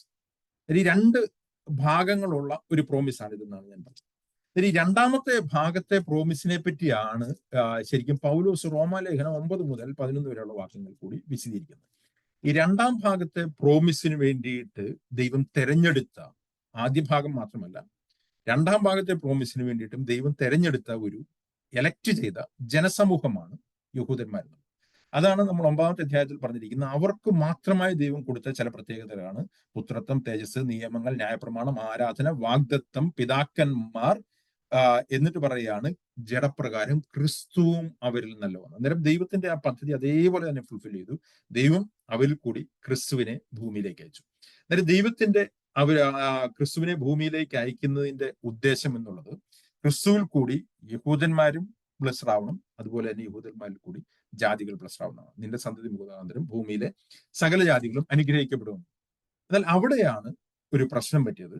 അവിടെ യഹൂദന്മാർ ആത്മീയമായി ആ ജനസമൂഹം എന്ന നിലയിൽ യേശുക്രിസ്തുവിനെ അക്സെപ്റ്റ് ചെയ്തില്ല. യേശുക്രിസ്തുവിനെ അവർ റിജക്റ്റ് ചെയ്യുക. അന്നേരം റിജക്റ്റ് ചെയ്തപ്പോൾ യഹൂദന്മാർ റിജക്റ്റ് ചെയ്ത ഫറവോനെ പോലെ അവർ തങ്ങളുടെ ഹൃദയം കഠിനമാക്കി. അന്നേരം അവർ തങ്ങളുടെ ഹൃദയം കഠിനമാക്കിയപ്പോൾ ദൈവം ആ ജനസമൂഹത്തെ ആ ഹൃദയകാഠിന്യത്തിലേക്ക് വിട്ടുകൊടുത്തു. ഫറവോന്റെ ഹൃദയം ദൈവം കഠിനമാക്കാൻ വിട്ടുകൊടുത്തതുപോലെ തന്നെ ദൈവം ആ ജനസമൂഹത്തെ ഹൃദയകാഠിന്യത്തിലേക്ക് വിട്ടുകൊടുത്തുകൊണ്ട് അതിൽ തന്നെ, അതാണ് റോമാലേഖനം 9-ാമത്തെ അധ്യായത്തിൽ പൗലോസ് പിണ്ടത്തിന്റെയും കളിമണ്ണിന്റെയും കാര്യം വിശദീകരിക്കുന്നത്. അതിൽ തന്നെ കർത്താവിൽ വിശ്വസിച്ച യഹൂദന്മാരിൽ കൂടി ദൈവത്തിന്റെ ആത്യന്തിക പദ്ധതിയായിട്ടുള്ള രക്ഷ ഭൂമിയിലെ സകല ജാതികളിലേക്കും അയച്ചു. അങ്ങനെ യേശുക്രിസ്തു വഴിയുള്ള രക്ഷ ഭൂമിയിലേക്ക് വരിക. അന്നേരം അതാണ് റോമാലേഖനം 9-ാമത്തെ അധ്യായത്തിന്റെ അവസാനത്തെ ഭാഗത്തിലേക്ക് പൗലോസ് പറയുമ്പോൾ വിശദീകരിക്കുന്നത്. ഒരു മേജറായിട്ടുള്ള ഭാഗം കഠിനപ്പെട്ടു, എന്നാൽ റെമനന്റ് കർത്താവിൽ വിശ്വസിച്ചു. അത് റോമാലേഖനം അതിന്റെ 9-ാമത്തെ അധ്യായത്തിന്റെ 25-26 വാക്യങ്ങളിൽ പൗലോസ് അത് വിശദീകരിക്കുന്നുണ്ട്. അത് ഇതാണ് ശരിക്കും നമ്മൾ യേശുക്രിസ്തുവിന്റെ ജീവിതം പഠിച്ചു കഴിഞ്ഞാൽ തന്നെ നമുക്ക് മനസ്സിലാവുന്നത്. കർത്താവ് വന്നത് യഹൂദന്മാരിലേക്കാണ്. കർത്താവ് പ്രവാചകന്മാരെ അയച്ചത് യഹൂദന്മാരിലേക്കാണ്. കർത്താവ് യേശുക്രിസ്തുവിന് ശേഷം അപ്പോസ്തലന്മാരെ അയച്ചത് യഹൂദന്മാരിലേക്കാണ്. എന്നിട്ട് യേശുക്രിസ്തു പറയുന്നുണ്ട്, യഹൂദ പട്ടണങ്ങളിൽ നിങ്ങൾ പുറത്തു പോകരുത്, യഹൂദ ഗൃഹത്തിലെ കാണാതെ പോയ വ്യക്തികളുടെ അടുത്തിലേക്ക് തന്നെ പോവുക, ജാതികളിലേക്ക് പോകരുത് എന്നുള്ള സ്പെസിഫിക് കൽപ്പന കൊടുക്കുന്നു. കാരണം ദൈവത്തിന്റെ പദ്ധതി അങ്ങനെ തന്നെ ഫുൾഫിൽ ചെയ്യാനായിട്ടായിരുന്നു പ്ലാൻ. ഞാൻ കഴിഞ്ഞ ആഴ്ചയിൽ വിശദീകരിച്ചു, ഒരു ചോദ്യത്തിന് ഉത്തരമായിട്ട് വിശദീകരിച്ചു എന്നാണ് ഞാൻ മനസ്സിലാക്കുന്നത്. കർത്താവിന്റെ മിനിസ്ട്രി നമ്മൾ ശ്രദ്ധിച്ചു കഴിഞ്ഞു കഴിഞ്ഞാൽ അത് ദേവാലയമായിട്ട്, യഹൂദ ദേവാലയമായിട്ട് ബന്ധപ്പെട്ട് തന്നെയായിരുന്നു. യേശുക്രിസ്തു തന്റെ ആദ്യത്തെ ശുശ്രൂഷ തുടങ്ങുന്നത് യഹൂദ ദേവാലയത്തെ ശുദ്ധീകരിച്ചുകൊണ്ടാണ്. എന്റെ പിതാവിന്റെ ആലയം എന്ന് പറഞ്ഞിട്ടാണ് കർത്താവ് ആ ദേവാലയത്തെ ശുദ്ധീകരിക്കുന്നത്. കർത്താവ് തന്റെ മിനിസ്ട്രി അവസാനിപ്പിക്കുന്നത് യഹൂദ ദേവാലയത്തെ ശുദ്ധീകരിച്ചുകൊണ്ടാണ്. എന്നാൽ യഹൂദ മത നേതൃത്വം ആ ദേവാലയത്തെ ബിസിനസ് പ്ലേസ് തൊട്ട് കള്ളന്മാരുടെ ഗുഹ വരെ ആക്കിയപ്പോൾ യേശുക്രിസ്തു ആ ദേവാലയത്തെ വിട്ടുപോവുകയാണ്. അതാണ് മത്തായിയുടെ സുവിശേഷം 22-ാമത്തെ അധ്യായത്തിൽ തുടർച്ചയായിട്ട് ഉപമകൾ കൂടി കർത്താവ് ഈ വാണിങ്ങുകൾ കൊടുത്തതിന് ശേഷം ആ ദേവാലയത്തെ വിട്ടുപോകുന്നു. ആ ദേവാലയം തുടർന്ന് നശിപ്പിക്കപ്പെടുകയാണ്. നമ്മൾ പഴയ നിയമം വായിച്ചു കഴിഞ്ഞാൽ തന്നെ ദൈവത്തിന്റെ ഗ്ലോറി ദേവാലയത്തെ വിട്ടുപോയി കഴിഞ്ഞാൽ ദേവാലയം നശിപ്പിക്കപ്പെടുക എന്നുള്ളത് അതിന്റെ ഒരു ഇമ്മീഡിയറ്റ് കോൺസിക്വൻസ് ആണ്. എന്നാൽ യേശുക്രിസ്തു ദേവാലയത്തെ വിട്ടുപോകുമ്പോഴാണ് ഇവർ ചോദിക്കുന്നത്. നമ്മൾ മത്തായിയുടെ സുവിശേഷം 22-ാമത്തെ അധ്യായം നിങ്ങൾ തിരിച്ചു പോയിട്ട് വായിച്ചു കഴിഞ്ഞാൽ മനസ്സിലാവും. അന്നേരം അവിടെ വെച്ച് കർത്താവ് ഒരു പ്രോഫസി അവിടെ പറയുന്നുണ്ട്, വീട് പണിഞ്ഞവർ തള്ളിക്കളഞ്ഞ കല്ല് മൂലക്കല്ലായി തീർന്നിരിക്കുന്നു. അന്നേരം വീട് പണിഞ്ഞവർ എന്ന് പറഞ്ഞിരിക്കുന്നത് ദൈവം വീട് പണിയാൻ തെരഞ്ഞെടുത്ത യഹൂദന്മാരെയാണ്. അന്നേരം അവർ തള്ളിക്കളഞ്ഞ ആ കല്ല് വേറൊരു പണിയുടെ മൂലക്കല്ലായി. അതാണ് റോമാലേഖനം 9-ാമത്തെ അധ്യായത്തിന്റെ അവസാനത്തെ വാക്യങ്ങളിലേക്കും പൗലോസ് അത് വിശദീകരിക്കുന്നത്. അവിടെ പറഞ്ഞിരിക്കുകയാണ്, ഞാൻ സിയോനിൽ ഒരു ഇറച്ചക്കല്ലും തറങ്ങൽക്കാരും വയ്ക്കുന്നു, അവനിൽ വിശ്വസിക്കുന്നവൻ ലജ്ജിച്ചു പോകില്ല. അന്നേരം ആ മൂലക്കല്ല് പണിയാൻ വേണ്ടി എടുത്ത യഹൂദജനം യേശു ക്രിസ്തുവിനെ തള്ളിക്കളഞ്ഞു. എന്നാൽ അതിൽ വിശ്വസിച്ച യഹൂദന്മാരുടെ ആ റെമനന്റിനെ 12 പേരെ കൊണ്ട് ദൈവം അടുത്തൊരു പണി തുടങ്ങിയാണ് ദൈവസഭ എന്ന പണി. ആ ദൈവസഭ എന്ന പണിയിലേക്ക് ജാതികളെയും കർത്താവ് കൂട്ടിച്ചേർക്കുന്നു. ഇതാണ് 9-ാമത്തെ അധ്യായത്തിൽ പൗലോസ് വിശദീകരിച്ച് നിർത്തുന്നത്. 10-ാമത്തെ അധ്യായത്തിൽ ഞാൻ പറഞ്ഞു, യഹൂദന്മാർ ഇപ്പോഴും കഠിനപ്പെട്ടിരിക്കുന്നു. അവരുടെ ഇപ്പോഴത്തെ പ്രസന്റ് സ്റ്റേജ് എന്ന് പറഞ്ഞിരിക്കുന്നത് അവർ കഠിനപ്പെട്ട സ്റ്റേജിലാണ് എന്നുള്ളത് പൗലോസ് വിശദീകരിക്കുകയാണ്. അന്നേരം ഞാൻ 3 കാര്യങ്ങൾ പറഞ്ഞിരുന്നു. അവരുടെ പാസ്റ്റിൽ ദേ വർ എലക്റ്റഡ്, എന്നാൽ പ്രസന്റ് അവർ ഹാർഡൻഡ് ആണ്, എന്നാൽ ഫ്യൂച്ചറിൽ അവർ റെസ്റ്റോർഡ് ആവും. അന്നേരം ഫ്യൂച്ചറിലുള്ള അവരുടെ റെസ്റ്റോറേഷനെ പറ്റിയാണ് പൗലോസ് 11-ാമത്തെ അധ്യായത്തിലേക്ക് വരുമ്പോൾ പറഞ്ഞിരിക്കുന്നത്. ഇത് ഞാനൊരു ബാക്ക്ഗ്രൗണ്ട് ആയിട്ട് പറഞ്ഞെന്ന് മാത്രമേ ഉള്ളൂ. ഈ കാര്യങ്ങളാണ് പൗലോസ് റോമാലേഖനം 9 മുതൽ 11 വരെ ഉള്ള അധ്യായങ്ങൾ കൂടി വിശദീകരിക്കും. എന്നിട്ട് നമ്മൾക്ക് 11-ാമത്തെ അധ്യായത്തിലേക്ക് കടക്കാം. അങ്ങനെ 11-ാമത്തെ അധ്യായത്തിൽ പൗലോസ്, അന്നേരം ഞാൻ പറഞ്ഞല്ലോ, ഈ ദൈവം യഹൂദന്മാരെ തള്ളിക്കളഞ്ഞു എന്നുള്ള ഒരു ചിന്തയിലാണ് അന്നേരം പൗലോസ് 1-ാമത്തെ അധ്യായം, 2-ാമത്തെ അധ്യായം, അല്ലെങ്കിൽ 9-ാമത്തെ അധ്യായം, 10-ാമത്തെ അധ്യായം വിശദീകരിക്കുമ്പോൾ ദൈവം അവരെ എലക്റ്റഡ് ആയിരുന്നു, അവർ എലക്റ്റഡ് പീപ്പിൾ ആയിരുന്നു. എന്നാൽ അവർ ഇപ്പോൾ അവരുടെ ഹൃദയം കഠിനപ്പെട്ടു, അവർ യേശുക്രിസ്തുവിനെ തള്ളിക്കളഞ്ഞു എന്ന് പറയുമ്പോൾ സ്വാഭാവികമായിട്ടും ജാതികൾക്കുള്ള ഒരു ചോദ്യം, അല്ലെങ്കിൽ ജാതികൾ മനസ്സിലാക്കി വെച്ചിരിക്കുന്ന അവരുടെ ഒരു ബോധ്യമാണ്, ദൈവത്തെ തള്ളിക്കളഞ്ഞ യഹൂദ ജാതിയെ ദൈവം തള്ളിക്കളയുകയും അതിന് പകരം ദൈവസഭ കൊണ്ട് അവരെ റീപ്ലേസ് ചെയ്തു, അല്ലെങ്കിൽ ജാതികളെ അവർക്ക് പകരമായിട്ട് തെരഞ്ഞെടുത്തുന്നു. അന്നേരം ആ ചോദ്യം ഇവരുടെ ഭാഗത്തുനിന്ന് ഒരു ജാതീയന്റെ അടുത്തുള്ള ചോദ്യമായിട്ട്, ജാതീയ വിശ്വാസിയുടെ ചോദ്യത്തിന് മറുപടിയായിട്ട് പൗലോസ് പറയാണ്, എന്നാൽ ദൈവം സ്വന്തം ജനത്തെ തള്ളിക്കളഞ്ഞോ എന്ന് ഞാൻ ചോദിക്കുന്നു, ഒരു നാളുമില്ല. I say then God had not rejected his people has he, may it never be. ഞാൻ പറഞ്ഞു, വളരെ ശക്തമായിട്ടുള്ള നെഗറ്റീവ് വാക്കുകൾ പൗലോസ് ഉപയോഗിക്കുന്ന പദങ്ങളാണ്. ഒരിക്കലുമില്ല, ഒരു നാളുമില്ല, ഒരിക്കലും തള്ളിക്കളയില്ല എന്നാണ് പൗലോസ് പറഞ്ഞിരിക്കുന്നത്. അന്നേരം എല്ലാ വിശ്വാസികളും മനസ്സിലാക്കേണ്ട ഒരു കാര്യമുണ്ട്, ദൈവം ഒരു കാലത്തും യഹൂദ ജാതിയെ ജാതി എന്ന നിലയിൽ തള്ളിക്കളഞ്ഞിട്ടേ ഇല്ല, തള്ളിക്കളയുകയുമില്ല. അതിന് പകരം ദൈവസഭയെ ദൈവം റീപ്ലേസ് ചെയ്തിട്ടില്ല. ലോകത്തിൽ നമ്മൾ മനസ്സിലാക്കി കഴിഞ്ഞാൽ ദൈവം 3ആയിട്ടാണ് കാര്യങ്ങൾ എപ്പോഴും കാണുന്നത്. യഹൂദൻ എന്ന് പറയുന്നത് ഒന്ന്, ജാതി എന്ന് പറയുന്നത് വേറൊന്ന്, ദൈവസഭ എന്ന് പറയുന്നത് യഹൂദനിൽ നിന്നും ജാതിയിൽ നിന്നും രക്ഷിക്കപ്പെട്ടു വന്ന 3-ാമത്തെ. അന്നേരം ലോകത്തെ എല്ലാ ജാതികളെയും ദൈവം ഒരുമിച്ചാണ് കാണുന്നത്. അത് ഗ്രീക്കുകാരാണെങ്കിലും ഇന്ത്യക്കാരാണെങ്കിലും പാകിസ്ഥാൻകാരാണെങ്കിലും റോമൻസ് ആണെങ്കിലും എല്ലാം ജാതികളാണ്. എന്നാൽ ആ ജാതികളുടെ കൂട്ടത്തിലുള്ള ഗ്രൂപ്പല്ല യഹൂദൻ. യഹൂദൻ വേറെയാണ്. എന്നാൽ ഇവർ രണ്ടുപേരിൽ നിന്നും രക്ഷിക്കപ്പെടുന്നവരാണ് ദൈവസഭയുടെ കൂട്ടത്തിലാകുന്നത്. എന്നാൽ യഹൂദിനെ പറ്റിയുള്ള ദൈവത്തിന്റെ പദ്ധതി തീർന്നു പോയോ? യഹൂദിനെ ദൈവം തള്ളിക്കളഞ്ഞുവോ? സ്വന്തം ജനത്തെ ദൈവം തള്ളിക്കളഞ്ഞുവോ എന്ന് ഞാൻ ചോദിക്കുന്നു. പൗലോസ് പറയണം, ആദ്യത്തെ ഒരു റോങ് അണ്ടർസ്റ്റാൻഡിങ് പൗലോസ് തിരുത്തുകയാണ്, ഒരു നാളുമില്ല. ഞാൻ എന്തുവാണ് ഇത് എടുത്തെടുത്ത് പറയുന്നത്?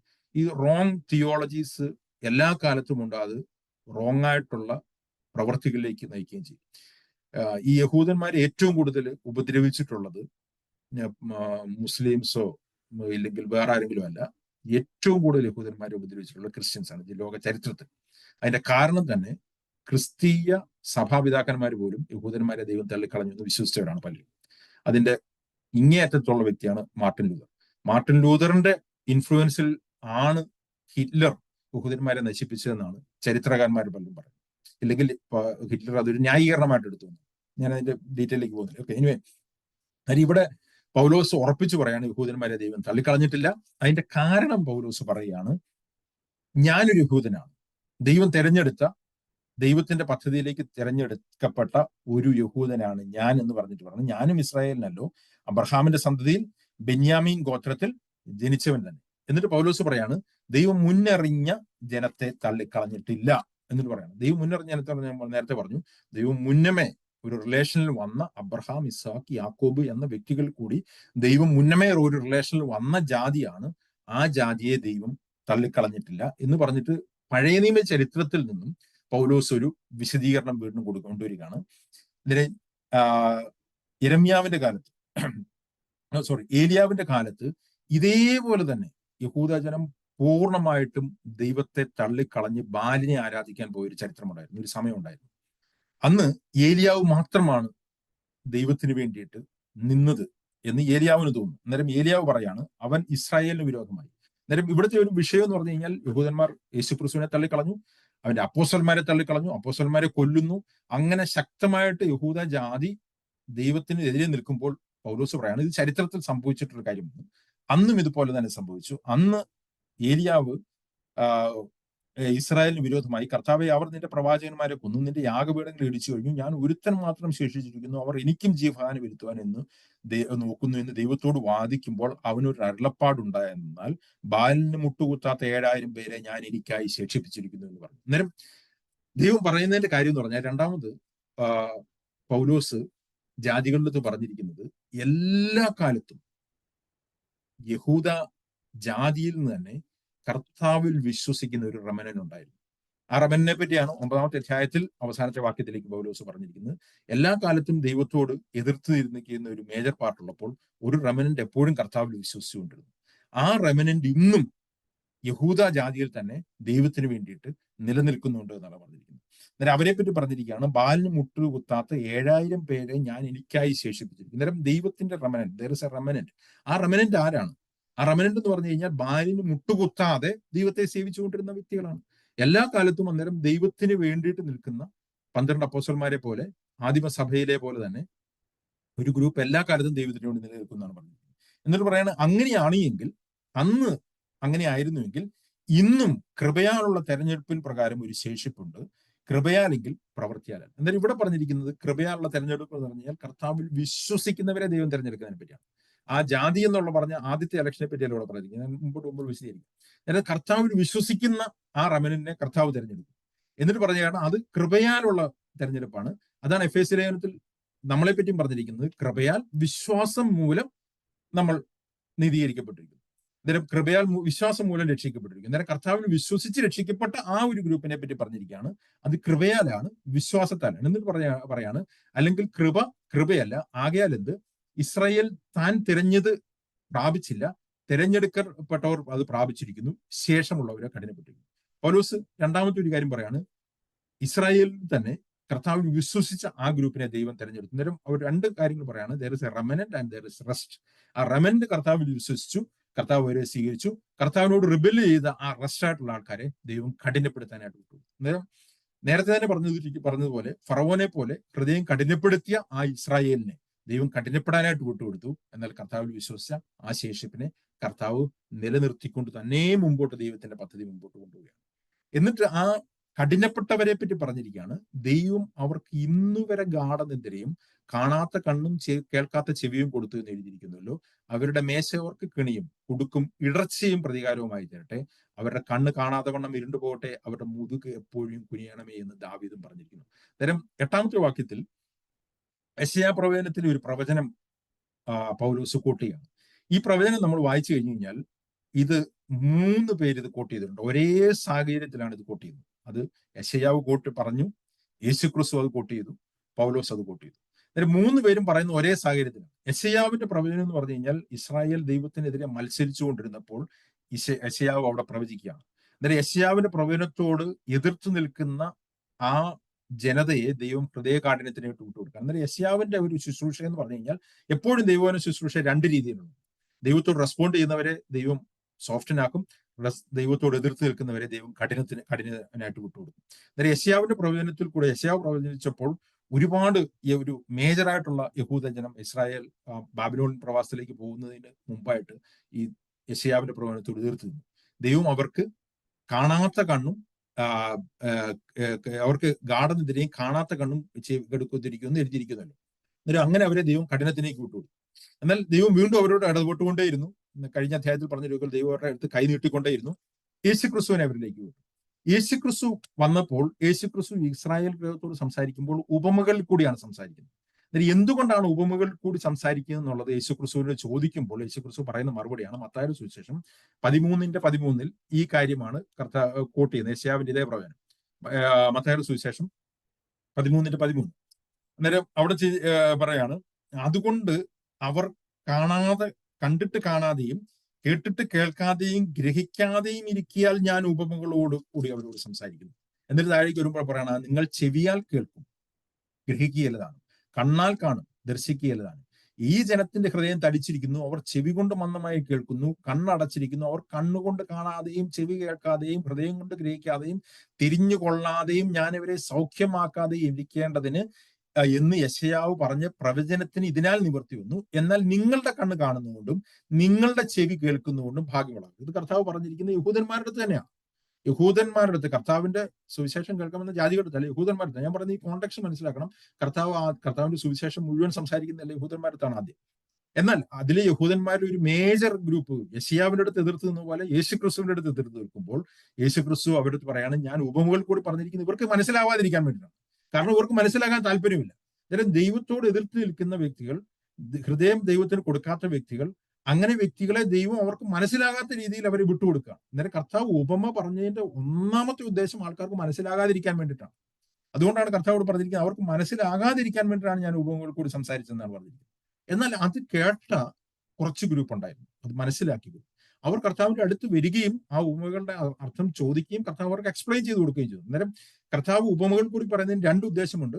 സീരിയസ് ആയിട്ട് ദൈവവചനം കേൾക്കാൻ താല്പര്യമുള്ളവർ അടുത്തു വരും, താല്പര്യമില്ലാത്തവർ അത് മനസ്സിലാകാതെ ഹൃദയം കഠിനപ്പെട്ട് മുമ്പോട്ട് പോകും. ഇതാണ് യേശുക്രിസ്തു യഹൂദന്മാരുടെ അടുത്ത് പറയുന്ന കാര്യമാണ്. എന്നാൽ അപ്പോസ്തലർ പുറത്ത് വരുമ്പോൾ പൗലോസ് ഇതേ കാര്യം തന്നെ പറയുന്നു. കഴിഞ്ഞ ആഴ്ചയിൽ അത് വിശദീകരിച്ചിരുന്നു. അപ്പോസ്തലർ പ്രവൃത്തി അവസാനിക്കുന്നത് പൗലോസിന്റെ ഒരു സ്റ്റേറ്റ്മെന്റിലൂടെയാണ്. അത് ഈ പറഞ്ഞിരിക്കുന്ന പോലെ തന്നെ പൗലോസ് റോമയിലെത്തുന്നു. റോമയിലെത്തിയിട്ട് 3 സംവത്സരം ഇവരുടെ അടുത്ത് സംസാരിച്ചുകൊണ്ടേയിരിക്കുകയാണ്. അന്നേരം അവിടെ അതിന്റെ അപ്പോസ്തലർ പ്രവൃത്തി 28-ാമത്തെ അധ്യായത്തിൽ അതിന്റെ 16 മുതലുള്ള വാക്യങ്ങളാണ് നമുക്ക് വായിക്കുമ്പോൾ മനസ്സിലാവുന്നത്. എന്നിട്ട് അതിന്റെ 23-ാമത്തെ വാക്യത്തിൽ പറഞ്ഞിരിക്കുകയാണ്, ഒരു ദിവസം അവൻ നിശ്ചയിച്ചിട്ട് അവന്റെ പാർപ്പിടത്തിൽ വന്നു. അവൻ ദൈവരാജ്യത്തിന് സാക്ഷ്യം പറഞ്ഞു, മോശയുടെ ന്യായപ്രമാണവും പ്രവാചക പുസ്തകങ്ങളും ആധാരമാക്കി യേശുക്രിസ്തുവിനെ പറ്റി അവർക്ക് ബോധ്യം വരുത്തുമാർ രാവിലെ മുതൽ സന്ധ്യ വരെ വിവരിച്ചു. അന്നേരം ഈ ലേഖനത്തിൽ എഴുതിയത് മാത്രമല്ല, പൗലോസ് റോമിൽ ചെന്നു യഹൂദന്മാരുടെ അടുത്ത് രാവിലെ തൊട്ട് വൈകുന്നേരം വരെ ഈ കാര്യം വിശദീകരിക്കുകയാണ്. യേശുക്രിസ്തുവിനെ പറ്റിയും ദൈവരാജ്യത്തെ പറ്റിയും. ഇത് നിങ്ങളുടെ മശീഹാണ്, യേശുക്രിസ്തുവിൽ വിശ്വസിക്കണമെന്നുള്ളത് പറയാണ്. അവൻ പറഞ്ഞത് ചിലർ സമ്മതിച്ചു, ചിലർ വിശ്വസിച്ചില്ല. അവർ യോജിക്കാതെ പിരിഞ്ഞു പോകുമ്പോൾ പൗലോസ് അവരോട് വാക്ക് പറഞ്ഞു തന്നു. ഇതേപോലെ തന്നെ യെശയ്യാവിന്റെ വാചകം കൂട്ടുകയാണ്, നിങ്ങൾ ചെവി കൊണ്ടിട്ട് കേട്ടിട്ടും ഗ്രഹിക്കാതിരിക്കും, കണ്ണുകൊണ്ട് കണ്ടിട്ടും കാണാതിരിക്കും, കണ്ണുകൊണ്ട് കാണാതെയും ചെവി കൊണ്ട് കേൾക്കാതെയും ഹൃദയം കൊണ്ട് ഗ്രഹിച്ച് മനം തിരിയാതെയും ഞാൻ അവരെ സൗഖ്യമാക്കാതെയും ഇരിക്കേണ്ടതിന് ഈ ജനത്തിന്റെ ഹൃദയം തടിച്ചിരിക്കുന്നു, അവരുടെ ചെവി കേൾക്കുന്നില്ല മന്ദമായിരിക്കുന്നു, അവരുടെ കണ്ണടച്ചിരിക്കുന്നു എന്ന് ഈ ജനത്തിന്റെ അടുക്കൽ പോവുക എന്നിങ്ങനെ പരിശുദ്ധാത്മാവ് യെശയ്യാ പ്രവാചകൻ മുഖാന്തരം നിങ്ങളുടെ പിതാക്കന്മാരോട് പറഞ്ഞത് ശരി തന്നെ എന്ന് പറഞ്ഞിട്ട് പൗലോസ് അടുത്ത വാക്കിൽ പറയാണ്, ആകയാൽ ദൈവം തന്റെ ഈ രക്ഷ ജാതികൾക്ക് അയച്ചിരിക്കുന്നു, അവർ കേൾക്കും എന്ന് നിങ്ങൾ അറിഞ്ഞുകൊള്ളു. ഇതേ റോമാലേഖനം 9, 10, 11 അധ്യായം തന്നെയാണ് ഈ മുമ്പുള്ള ഈ പറഞ്ഞ കാര്യങ്ങളിൽ കൂടി നടക്കുന്നത്. എന്നാൽ ഇവിടെ പറഞ്ഞിരിക്കുകയാണ്, പൗലോസ് ഇത് വിശദീകരിക്കുകയാണ്, ഈ ദൈവത്തിന്റെ ഹിസ്റ്റോറിക് ആയിട്ടുള്ള ഇടപെടലുകൾ വിശദീകരിക്കുകയാണ്. അന്നേരം അങ്ങനെ അവർ ഹൃദയം കഠിനപ്പെട്ടപ്പോൾ എന്ത് സംഭവിച്ചു? അന്നേരം അവർ ഇടറിപ്പോയി. അതാണ് ഇവിടെ പറഞ്ഞിരിക്കുന്നത്, അവരുടെ മേശ അവർക്ക് കെണിയും കുടുക്കും ഇടർച്ചയും പ്രതികാരമായിട്ട്. അങ്ങനെ അവർ ഇടറിപ്പോയി എന്ന് പറഞ്ഞു. അന്നേരം അവർ അങ്ങനെ ഈ ഇടർച്ചക്കല്ലിൽ തട്ടി യഹൂദ ജാതി ഇടറിപ്പോയി. അന്നേരം സ്വാഭാവികമായിട്ടും അടുത്തൊരു ചോദ്യം ജാതികളുടെ അടുത്തുനിന്ന് വരും. അങ്ങനെ ഇടറിപ്പോയെങ്കിൽ അവർ നശിച്ചുപോയി, അവർ വീണുപോയല്ലോ എന്നാണ് ചോദ്യം. അന്നേരം അതിന്റെ ചോദ്യത്തിന് മറുപടിയായിട്ട് പൗലോസ് അടുത്തൊരു കാര്യം പറയും. ഈ കാര്യങ്ങളെല്ലാം വളരെ മനസ്സിലാക്കേണ്ട സ്റ്റേറ്റ്മെന്റ് ആണ്. ഒന്ന്, ദൈവം അവരെ എലക്ട് ചെയ്തു, ദൈവം അവരെ തള്ളിക്കളഞ്ഞിട്ടില്ല. എന്നാൽ അവരിലെ മേജറായിട്ടുള്ളൊരു ഭാഗം കഠിനപ്പെട്ടു. ദൈവം അവരെ കഠിനപ്പെടാനായിട്ട് വിട്ടുകൊടുത്തു. അവർ ഇടറിപ്പോയി. അവരെ പറ്റി പറയാണ്. എന്നാൽ അവർ ഇടറിയത് വീഴേണ്ടതിനോ, അവർ വീഴേണ്ടതിനോ ഇടറിയത് എന്ന് ഞാൻ ചോദിക്കും. അന്നേരം ചോദ്യം എന്ന് പറഞ്ഞു കഴിഞ്ഞാൽ, അവർ ഇടറിപ്പോയി എന്നാൽ അവർ വീണുപോയിട്ടില്ല. വീണുപോയിട്ടില്ല എന്ന് പറഞ്ഞു കഴിഞ്ഞാൽ അവർ പരിപൂർണമായിട്ടും നശിച്ചു പോയിട്ടില്ല എന്നാണ് പറഞ്ഞിരിക്കുന്നത്. അന്നേരം എന്ത് പറയാണ്? എന്നിട്ട് പറയാണ് പൗലോസ് അപ്പോസ്തല പ്രവൃത്തി പറഞ്ഞ അതേ കാര്യം പറയാണ്. എന്തിനാണ് അവർ ഇടറിയത്? അവർക്ക് എരിവ് വരുത്തുവാൻ അവരുടെ ലംഘനം ഹേതുവായി ജാതികൾക്ക് രക്ഷ വന്നു എന്ന്. അതാണ് അപ്പോസ്തല പ്രവൃത്തി പൗലോസ് വിശദീകരിക്കുന്നത്. അവരുടെ ലംഘനം, അവരുടെ ഇടർച്ച, അതുകൊണ്ട് എന്ത് കാരണമായി തീർന്നു? അത് കാരണം ജാതികളിലേക്ക് രക്ഷ വന്നു. അന്നേരം ശരിക്കും ജാതികളിലേക്ക് രക്ഷ ഇത്ര പെട്ടെന്ന് വരാനായിട്ടുള്ള കാരണം ഇവരുടെ ഹൃദയകാഠിന്യം. അതാണ് പൗലോസ് 9-ാമത്തെ അധ്യായത്തിൽ പൗലോസ് വിശദീകരിക്കുന്നത്. ഫറവോന്റെ ഹൃദയം കഠിനപ്പെടുത്തിയിട്ട് ഇസ്രായേലിന്റെ ദൈവം വിടുവിച്ചതുപോലെ ഇസ്രായേലിന്റെ ഹൃദയം കഠിനപ്പെടുത്തിയിട്ട് ജാതികളെ ദൈവം രക്ഷയിലേക്ക് കൊണ്ടുവരികയാണ്. എന്നിട്ട് പറയാണ് അവരുടെ ലംഘനം ലോകത്തിന് ധനവും അവരുടെ നഷ്ടം ജാതികൾക്ക് സമ്പത്തും വരുവാൻ കാരണമായെങ്കിൽ അവരുടെ യഥാസ്ഥാനം എത്രയെന്ന്. പിന്നെ പൗലോസ് അടുത്തൊരു കാര്യം പറയാണ്. അവർ വീണിട്ടില്ല, ഇടറിയതേ ഉള്ളൂ. എന്നാൽ ദൈവം അവർക്കൊരു യഥാസ്ഥാപനം വെച്ചു. അതാണ് 11-ാമത്തെ അധ്യായത്തിൽ പൗലോസ് വിശദീകരിക്കാനായിട്ട് പോകുന്നത്. In future there is a restoration for them. അവർക്ക് യഥാസ്ഥാനപ്പെടും എന്നുള്ള ഉറപ്പിലാണ് പറഞ്ഞിരിക്കുന്നത്. അവരുടെ യഥാസ്ഥാനം എത്ര അധികം, how much more will be the fulfilment. അന്നേരം പറയാണ് ദൈവം ഒരിക്കൽ ഇവരെ യഥാസ്ഥാനപ്പെടുത്താനായിട്ട് പോകുക. എന്നിട്ട് പൗലോസ് പറയാണ്, എന്നിട്ട് ജാതികളുടെ താണ് ഈ പൗലോസ് പറഞ്ഞിരിക്കുന്നത്. എന്നാൽ ജാതികളായ നിങ്ങളോട് ഞാൻ പറയുന്നത്, ഞാൻ ജാതികളുടെ അപ്പോസ്തലനായിരിക്കെ ഞാൻ എൻ്റെ സ്വജാതിക്കാർക്ക് വല്ല വിധേനയും സ്പർദ്ധ ജനിപ്പിച്ചിട്ട് അവരിൽ ചിലരെ രക്ഷിക്കാമോ എന്ന് വെച്ച് തന്നെ എൻ്റെ ശുശ്രൂഷയെ പോയിരുന്നു. അതായത് പൗലോസ് പറയാണ് പൗലോസിന്റെ ശുശ്രൂഷ എങ്ങനെയാണ്?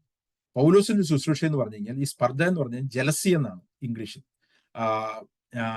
If somehow I might move to jealousy my fellow countryman save some of them. പൗലോസിന്റെ ശുശ്രൂഷ എന്ന് പറഞ്ഞാൽ യഹൂദന്മാർക്ക് ജലസി ഉണ്ടാക്കുക, അസൂയ ഉണ്ടാക്കുക. എങ്ങനെയാണ് ഒരാൾക്ക് അസൂയ ഉണ്ടാക്കുക? അസൂയ എന്ന് പറഞ്ഞിരിക്കുന്നത് എൻവി എന്ന് പറയുന്നതും അസൂയ എന്ന് പറയുന്നതും രണ്ട് വാക്കുകളാണ്. ഇവിടെ പറഞ്ഞിരിക്കുന്നത് ജലസി എന്നാണ്. ഞാനത് വിശദീകരിക്കാം. എനിക്ക് ലഭിക്കേണ്ട ഒരു കാര്യം, എനിക്ക് അർഹതപ്പെട്ടൊരു കാര്യം, എന്റേതായിട്ടുള്ളൊരു കാര്യം എനിക്ക് നഷ്ടപ്പെടുകയും വേറൊരാൾക്ക് അത് ലഭിക്കുകയും ചെയ്യുമ്പോൾ എനിക്ക് ആ വ്യക്തിയെടുത്ത് അസൂയാണ് ഉണ്ടാകുന്നത്. അന്നേരം അസൂയ എന്നുള്ള വാക്കിന്റെ ഒരു ശരിയായ അർത്ഥത്തിലാണ് പറഞ്ഞത്. എന്നാണ് പൗലോസോട് പറഞ്ഞത്. പൗലോസ് പറഞ്ഞിരിക്കുന്നത്, ഇന്ന് ജാതികൾ അനുഭവിക്കുന്ന എല്ലാ സ്പിരിച്വൽ ബ്ലെസ്സിങ്ങും അത് യഹൂദനുള്ളത്. യഹൂദന്റെ നഷ്ടമാണ് ജാതികൾക്ക് ലാഭമായി. നമ്മൾ മനസ്സിലാക്കണം. അതുകൊണ്ടാണ് ഞാൻ ഈ പറഞ്ഞിരിക്കുന്നത്, നമ്മൾ ഈ ഒരു ചാപ്റ്റർ മനസ്സിലാക്കിയില്ലെങ്കിൽ നമ്മൾക്ക് എന്താണ് ദൈവത്തിന്റെ പർപ്പസ് എന്ന് മനസ്സിലാക്കുന്നത്. ദൈവം ഒരിക്കലും ജാതികളെ ഉപയോഗിച്ചിട്ടുണ്ടെങ്കിലും ദൈവത്തിന്റെ പദ്ധതി മുഴുവൻ യഹൂദന്മാരുമായിട്ട് ബന്ധപ്പെട്ടതായിരുന്നു. നമ്മൾ വായിച്ചു കഴിഞ്ഞു കഴിഞ്ഞാൽ അതുകൊണ്ടാണ് പൗലോസ് 9-ാമത്തെ അധ്യായത്തിൽ പറഞ്ഞിരിക്കുന്നത് എന്തൊക്കെയാണ്: പുത്രത്വം, തേജസ്, കവനൻസ്, ന്യായപ്രമാണം, ആരാധന, വാഗ്ദത്തങ്ങൾ, ക്രിസ്തു. ഇത്രയും കാര്യങ്ങൾ യഹൂദന്മാർക്കുള്ളതാണ്. നമ്മൾ ഉപയോഗിക്കുന്ന ഈ ബൈബിൾ പോലും യഹൂദന്മാരുടേതാണ്. പഴയ നിയമ പുസ്തകങ്ങൾ എന്ന് പറഞ്ഞാൽ ദൈവം യഹൂദന്മാർക്ക് ഡയറക്റ്റ് സംസാരിച്ചാണ്. നമ്മുടെ സംസാരിച്ച പുസ്തകമൊന്നും അല്ല പഴയ നിയമ പുസ്തകം. നമുക്ക് അതിൽ കൂടി ദൈവം ഇന്ന് നമ്മുടെ സംസാരിക്കുന്നുവെങ്കിലും ഡയറക്റ്റ് ഓഡിയൻസ് യഹൂദന്മാരാണ്. യഹൂദന്മാർക്ക് ദൈവത്തിന്റെ തെരഞ്ഞെടുക്കപ്പെട്ട ജനത്തിന്റെ അടുത്ത് ദൈവം സംസാരിച്ചാണ് നമുക്ക് ലഭിച്ചിരിക്കുന്നത്. എന്നാൽ എല്ലാ കാര്യങ്ങളും കവനൻസ്, ദൈവം ഒരിക്കലും ജാതികളുമായിട്ട് നമ്മളുമായിട്ടൊരു കവനന്റ് ഉണ്ടാക്കിയിട്ടില്ല. ഈവൻ പുതിയ ഉടമ്പടി പോലും യഹൂദന്മാരത്തുള്ളതാണ്. അതുകൊണ്ട് പഴയ നിയമത്തിൽ പറഞ്ഞിരിക്കുന്നത്, ഞാൻ ഇസ്രായേലിനോടും യഹൂദ ഗൃഹത്തോടും ഒരു പുതിയ ഉടമ്പടി ചെയ്യാനായിട്ട് പോകുന്നു. ആ ഉടമ്പടിയിലേക്ക് നമ്മളെ ചേർക്കുകയാണ്. അതുകൊണ്ടാണ് എഫേസ്യ ലേഖനം പറയുമ്പോൾ പൗലോസ് ജാതികളെ പറഞ്ഞിരിക്കുന്നത്, നിങ്ങൾക്ക് യാതൊരു സമ്പത്തും ഇല്ലായിരുന്നു, നിങ്ങൾ യഹൂദ ജാതിയെടുത്ത് അകന്നവരായിരുന്നു, എന്നാൽ കൃപയാൽ ദൈവം നമ്മളിലേക്ക് ഇത് കൊണ്ടുവന്നു. അന്നേരം യഹൂദന്റെ അടുത്ത് പൗലോസ് പറയാനായിട്ട് ശ്രമിക്കുന്നത്, നിങ്ങൾക്ക് ലഭിച്ച ഒരു കാര്യം നിങ്ങൾ നഷ്ടപ്പെടുത്തിയതുകൊണ്ട് ഇത് ജാതികൾക്ക് ലഭിച്ചു.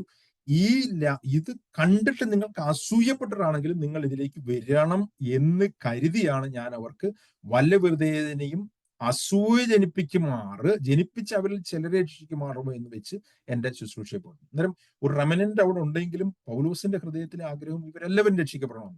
ആ ഒരു രീതിയിലാണ്. അതുകൊണ്ടാണ് പൗലോസ് അതിന്റെ 10-ാമത്തെ അധ്യായത്തിന്റെ 1-ാമത്തെ വാക്യത്തിൽ പറഞ്ഞിരിക്കുന്ന സഹോദരന്മാരെ, അവർ രക്ഷിക്കപ്പെടണം എന്നുള്ളത് എന്റെ ഹൃദയവാഞ്ചയും അവർക്ക് വേണ്ടിയുള്ള എന്റെ ദൈവത്തോടുള്ള യാചനയുമാകുന്നു. അന്നേരം പൗലോസ് വീണ്ടും വീണ്ടും ശ്രമിക്കുകയാണ് ഇതിന്റെ ഇടയിൽ നിന്ന് കൂടുതൽ ആൾക്കാരെ, യഹൂദന്മാരെ ഇതിലേക്ക് കൊണ്ടുവരാൻ. ജാതികളുടെ അപ്പോസ്തലനായിട്ടാണ് പൗലോസിനെ തിരഞ്ഞെടുത്ത്. എന്നാൽ പൗലോസ് യഹൂദന്മാരെ രക്ഷിക്കപ്പെടാൻ വേണ്ടിയിട്ട് വീണ്ടും വീണ്ടും ശ്രമിക്കുകയാണ്. എന്നിട്ട് പറയാണ്, അവരുടെ ഭ്രംശം ലോകത്തിന്റെ നിരപ്പിന് ഹേതുവായി എങ്കിൽ അവരുടെ അംഗീകാരം മരിച്ചവരുടെ ഉയർപ്പിനല്ലാതെ എന്തായി. എന്നാൽ പൗലോസ് ഇവരുടെ റെസ്റ്റോറേഷനെ പറ്റി പറയാണ്.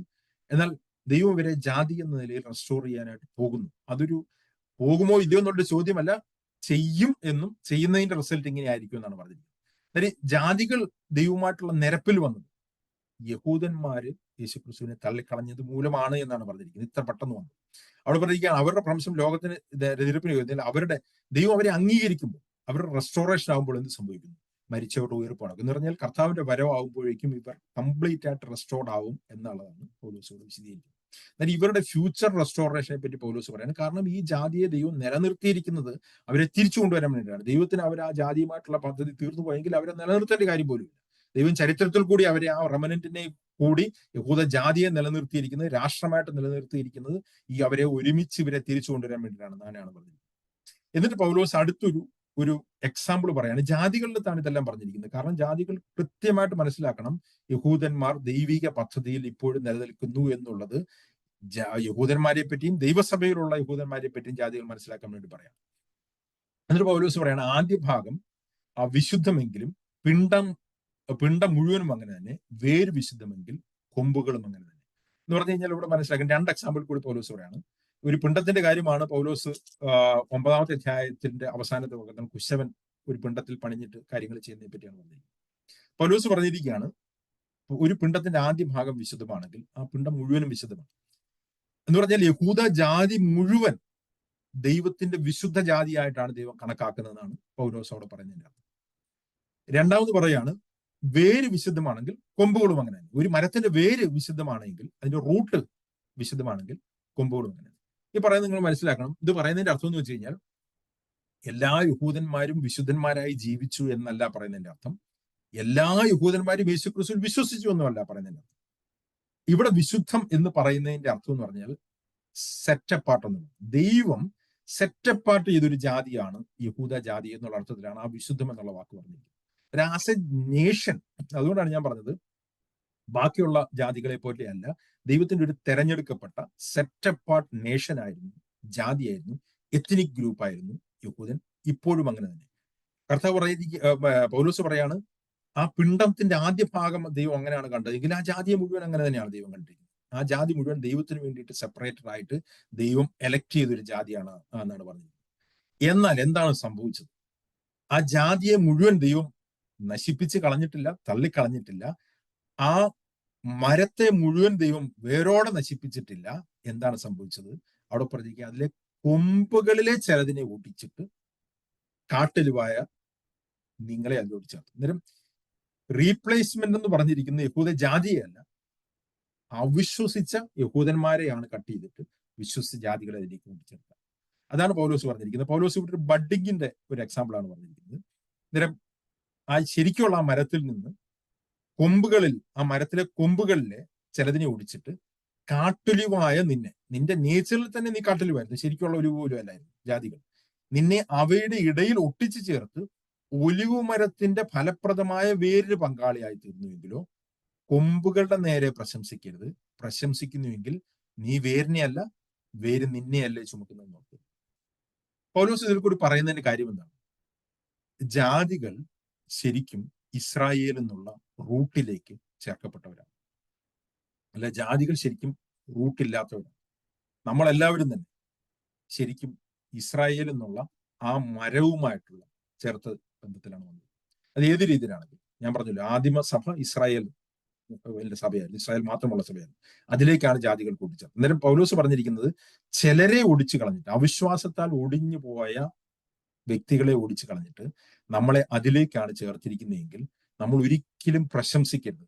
നമുക്ക് ജാതീയമായിട്ട് ഇല്ലെങ്കിൽ നമുക്ക് നമ്മൾ ദൈവവുമായിട്ടുള്ള ബന്ധത്തിൽ യാതൊരു ബന്ധവും ഇല്ലാതിരുന്ന നമ്മളെ ദൈവം അതിലേക്ക് ഒട്ടിച്ചേർത്തുകൊണ്ട് ഒന്നാമത്തെ കാര്യം പൗലോസ് പറയാണ്, പ്രശംസിക്കരുത്. പ്രശംസിക്കുന്നുവെങ്കിൽ നീ വേരിനെയല്ല, വേര് നിന്നെ അത്ര ചുമക്കുന്നതെന്ന് പറയാം. അന്നേരം പറയാണ്, ഓക്കെ, അത് ശരിയാണ്, ഞങ്ങളെ ഒട്ടിച്ചതിന്റെ കാര്യം എന്താണ്? എന്നെ ഒട്ടിക്കേണ്ടതിനാണ് ചില യഹൂദന്മാരെ കൊമ്പുകളെ ഒടിച്ചു കളഞ്ഞത് എന്ന് പറയുമായിരിക്കും. ഞാൻ പറയുന്നത് അത് ശരിയാണ്, ദൈവം ചില കൊമ്പുകളെ ഒടിച്ചു കളഞ്ഞു. അതിന്റെ കാരണം എന്താണ്? അവിശ്വാസം കൊണ്ടാണ് അവർ ഒടിഞ്ഞു പോയത്. അതുകൊണ്ടാണ് പൗലോസ് ഇതിലെല്ലാം വിശദീകരിക്കുന്നത്. അവിശ്വാസം കൊണ്ട് ആ കൊമ്പുകൾ ഒടിഞ്ഞു പോയെങ്കിൽ വിശ്വാസത്താലാണ് നീ നിലനിൽക്കുന്നത്, അതുകൊണ്ട് ഞെളിയാതെ ഭയപ്പെടുക. രണ്ട് കാര്യം പൗലോസ് പറയുന്നുണ്ട്. ഒന്ന്, ബോസ്റ്റ് ചെയ്യരുത്. രണ്ട്, ഭയപ്പെടുക. ഒന്ന്, ബോസ്റ്റ് ചെയ്യരുതെന്ന് പറഞ്ഞതിന്റെ കാര്യം, നിങ്ങൾക്ക് യാതൊരു യോഗ്യതയും ഇല്ലാതിരുന്നിടത്ത് നിങ്ങളെ വിശ്വാസത്താൽ ദൈവം ഇതിലേക്ക് ചേർത്താണ്. ദൈവത്തിന് അത് നിങ്ങളെ ചേർക്കേണ്ട യാതൊരു കാര്യവുമില്ലായിരുന്നു. എന്നാൽ വിശ്വാസത്താൽ ദൈവം നിങ്ങളെ അതിലോട്ട് ചേർത്തുകൊണ്ട് നിങ്ങൾ പ്രശംസിക്കരുത്, നിങ്ങൾ ബോസ്റ്റ് ചെയ്യരുത്. രണ്ട്, ഭയപ്പെടണം. ഈ രണ്ട് കാര്യങ്ങൾ ഉടനീളം ബൈബിൾ പറയുന്നു. എബ്രായലേഖനത്തിൽ തന്നെ പറയുന്നുണ്ട്, ഈ ഒരു നിങ്ങൾ ഭയപ്പെടണം. ആ യഹൂദന്മാർ നഷ്ടപ്പെട്ടു പോയാൽ നിങ്ങൾ നഷ്ടപ്പെട്ടു പോവാതിരിക്കാൻ വേണ്ടിയിട്ട് നിങ്ങൾ ഭയപ്പെടണമെന്ന് പറയുന്ന പോലെ അതേ കാര്യം പറഞ്ഞിരിക്കുകയാണ്. എന്താണ്? നീ അവ അവിശ്വാസത്താൽ ഒടിഞ്ഞു പോയി, വിശ്വാസത്താൽ നീ നിലനിൽക്കുന്നു, അതുകൊണ്ട് ഞെളിയാതെ ഭയപ്പെടുക. കാരണം എന്താണ്? സ്വാഭാവിക കൊമ്പുകളെ ദൈവം ആദരിക്കാതെ പോയെങ്കിൽ നിന്നെയും ആദരിക്കാതെ വന്നേക്കാം. അന്നേരം പൗലോസ് പറയാണ്, ഈ വിശ്വാസത്താൽ നീ നിലനിന്നില്ലെങ്കിൽ നിന്നെയും വെട്ടിക്കളയാനായിട്ടുള്ള സാധ്യതയുണ്ട്. അത് ജാതീയമായിട്ടും വ്യക്തിപരമായിട്ടും ദൈവത്തിന് അത് ചെയ്യാനായിട്ട് കഴിയും എന്നുള്ളത് പറഞ്ഞിട്ട് പറയാണ്. ആകയാൽ ദൈവത്തിന്റെ ദയയും ഖണ്ഡിതവും കാണുക, വീണവരിൽ ദൈവത്തിന്റെ ഖണ്ഡിതവും, നീ ദയയിൽ നിലനിന്നാൽ ദയം തന്നെ, അല്ലെങ്കിൽ നീ ചിന്തിക്കും. എന്നിട്ട് പൗലോസ് പറയുകയാണ്, ഞാൻ നേരത്തെ പറഞ്ഞു, ഒരു വിശ്വാസത്താൽ വന്ന വ്യക്തികൾ വിശ്വാസത്താൽ നിലനിൽക്കണം എന്നുള്ള കാര്യം വീണ്ടും ഇവിടെ വിശദീകരിക്കുകയാണ്. വിശ്വാസത്താൽ നിലനിന്നില്ലെങ്കിൽ നിങ്ങൾ കട്ട് ചെയ്ത് പോകാനായിട്ടുള്ള സാധ്യതയുണ്ട്. അന്നേരം പൗലോസിന്റെ ഉപദേശത്തിൽ യാതൊരു വ്യത്യാസവുമില്ല, കൺസിസ്റ്റന്റ് ആണ്. യേശുക്രിസ്തുവിന്റെ പൗലോസിന്റെ ഉപദേശത്തിൽ വളരെ കൃത്യമാണ്. വിശ്വാസത്താലാണ് ഒരു വ്യക്തി നീതീകരിക്കപ്പെട്ടത്, വിശ്വാസത്താൽ ആ വ്യക്തി നിലനിൽക്കുകയും വേണം. അതാണ് റോമാലേഖനം 8-ാമത്തെ അധ്യായത്തിൽ വേറെ രീതിയിൽ പൗലോസ് അത് വിശദീകരിക്കുന്നത്. എന്നിട്ട് പറയുകയാണ്, അവിശ്വാസത്താൽ നിലനിൽക്കാഞ്ഞാൽ അവരെയും കൂടെ ഒട്ടിക്കും, അവരെ വീണ്ടും ഒട്ടിക്കുവാൻ ദൈവം ശക്തനല്ല. സ്വഭാവത്താൽ കാട്ടുമരമായതിൽ നിന്നെ മുറിച്ചെടുത്ത് സ്വഭാവത്തിന് വിരോധമായ നല്ല ഒരു മരത്തിൽ ഒട്ടിച്ചുവെങ്കിൽ സ്വാഭാവിക കൊമ്പുകളെ സ്വന്തമായ ഒരു മരത്തിൽ എത്ര അധികമായി ഒട്ടിക്കും. പൗലോസ് വീണ്ടും ഒരു ബഡ്ഡിങ്ങിന്റെ എക്സാമ്പിളിലേക്ക് പോകും.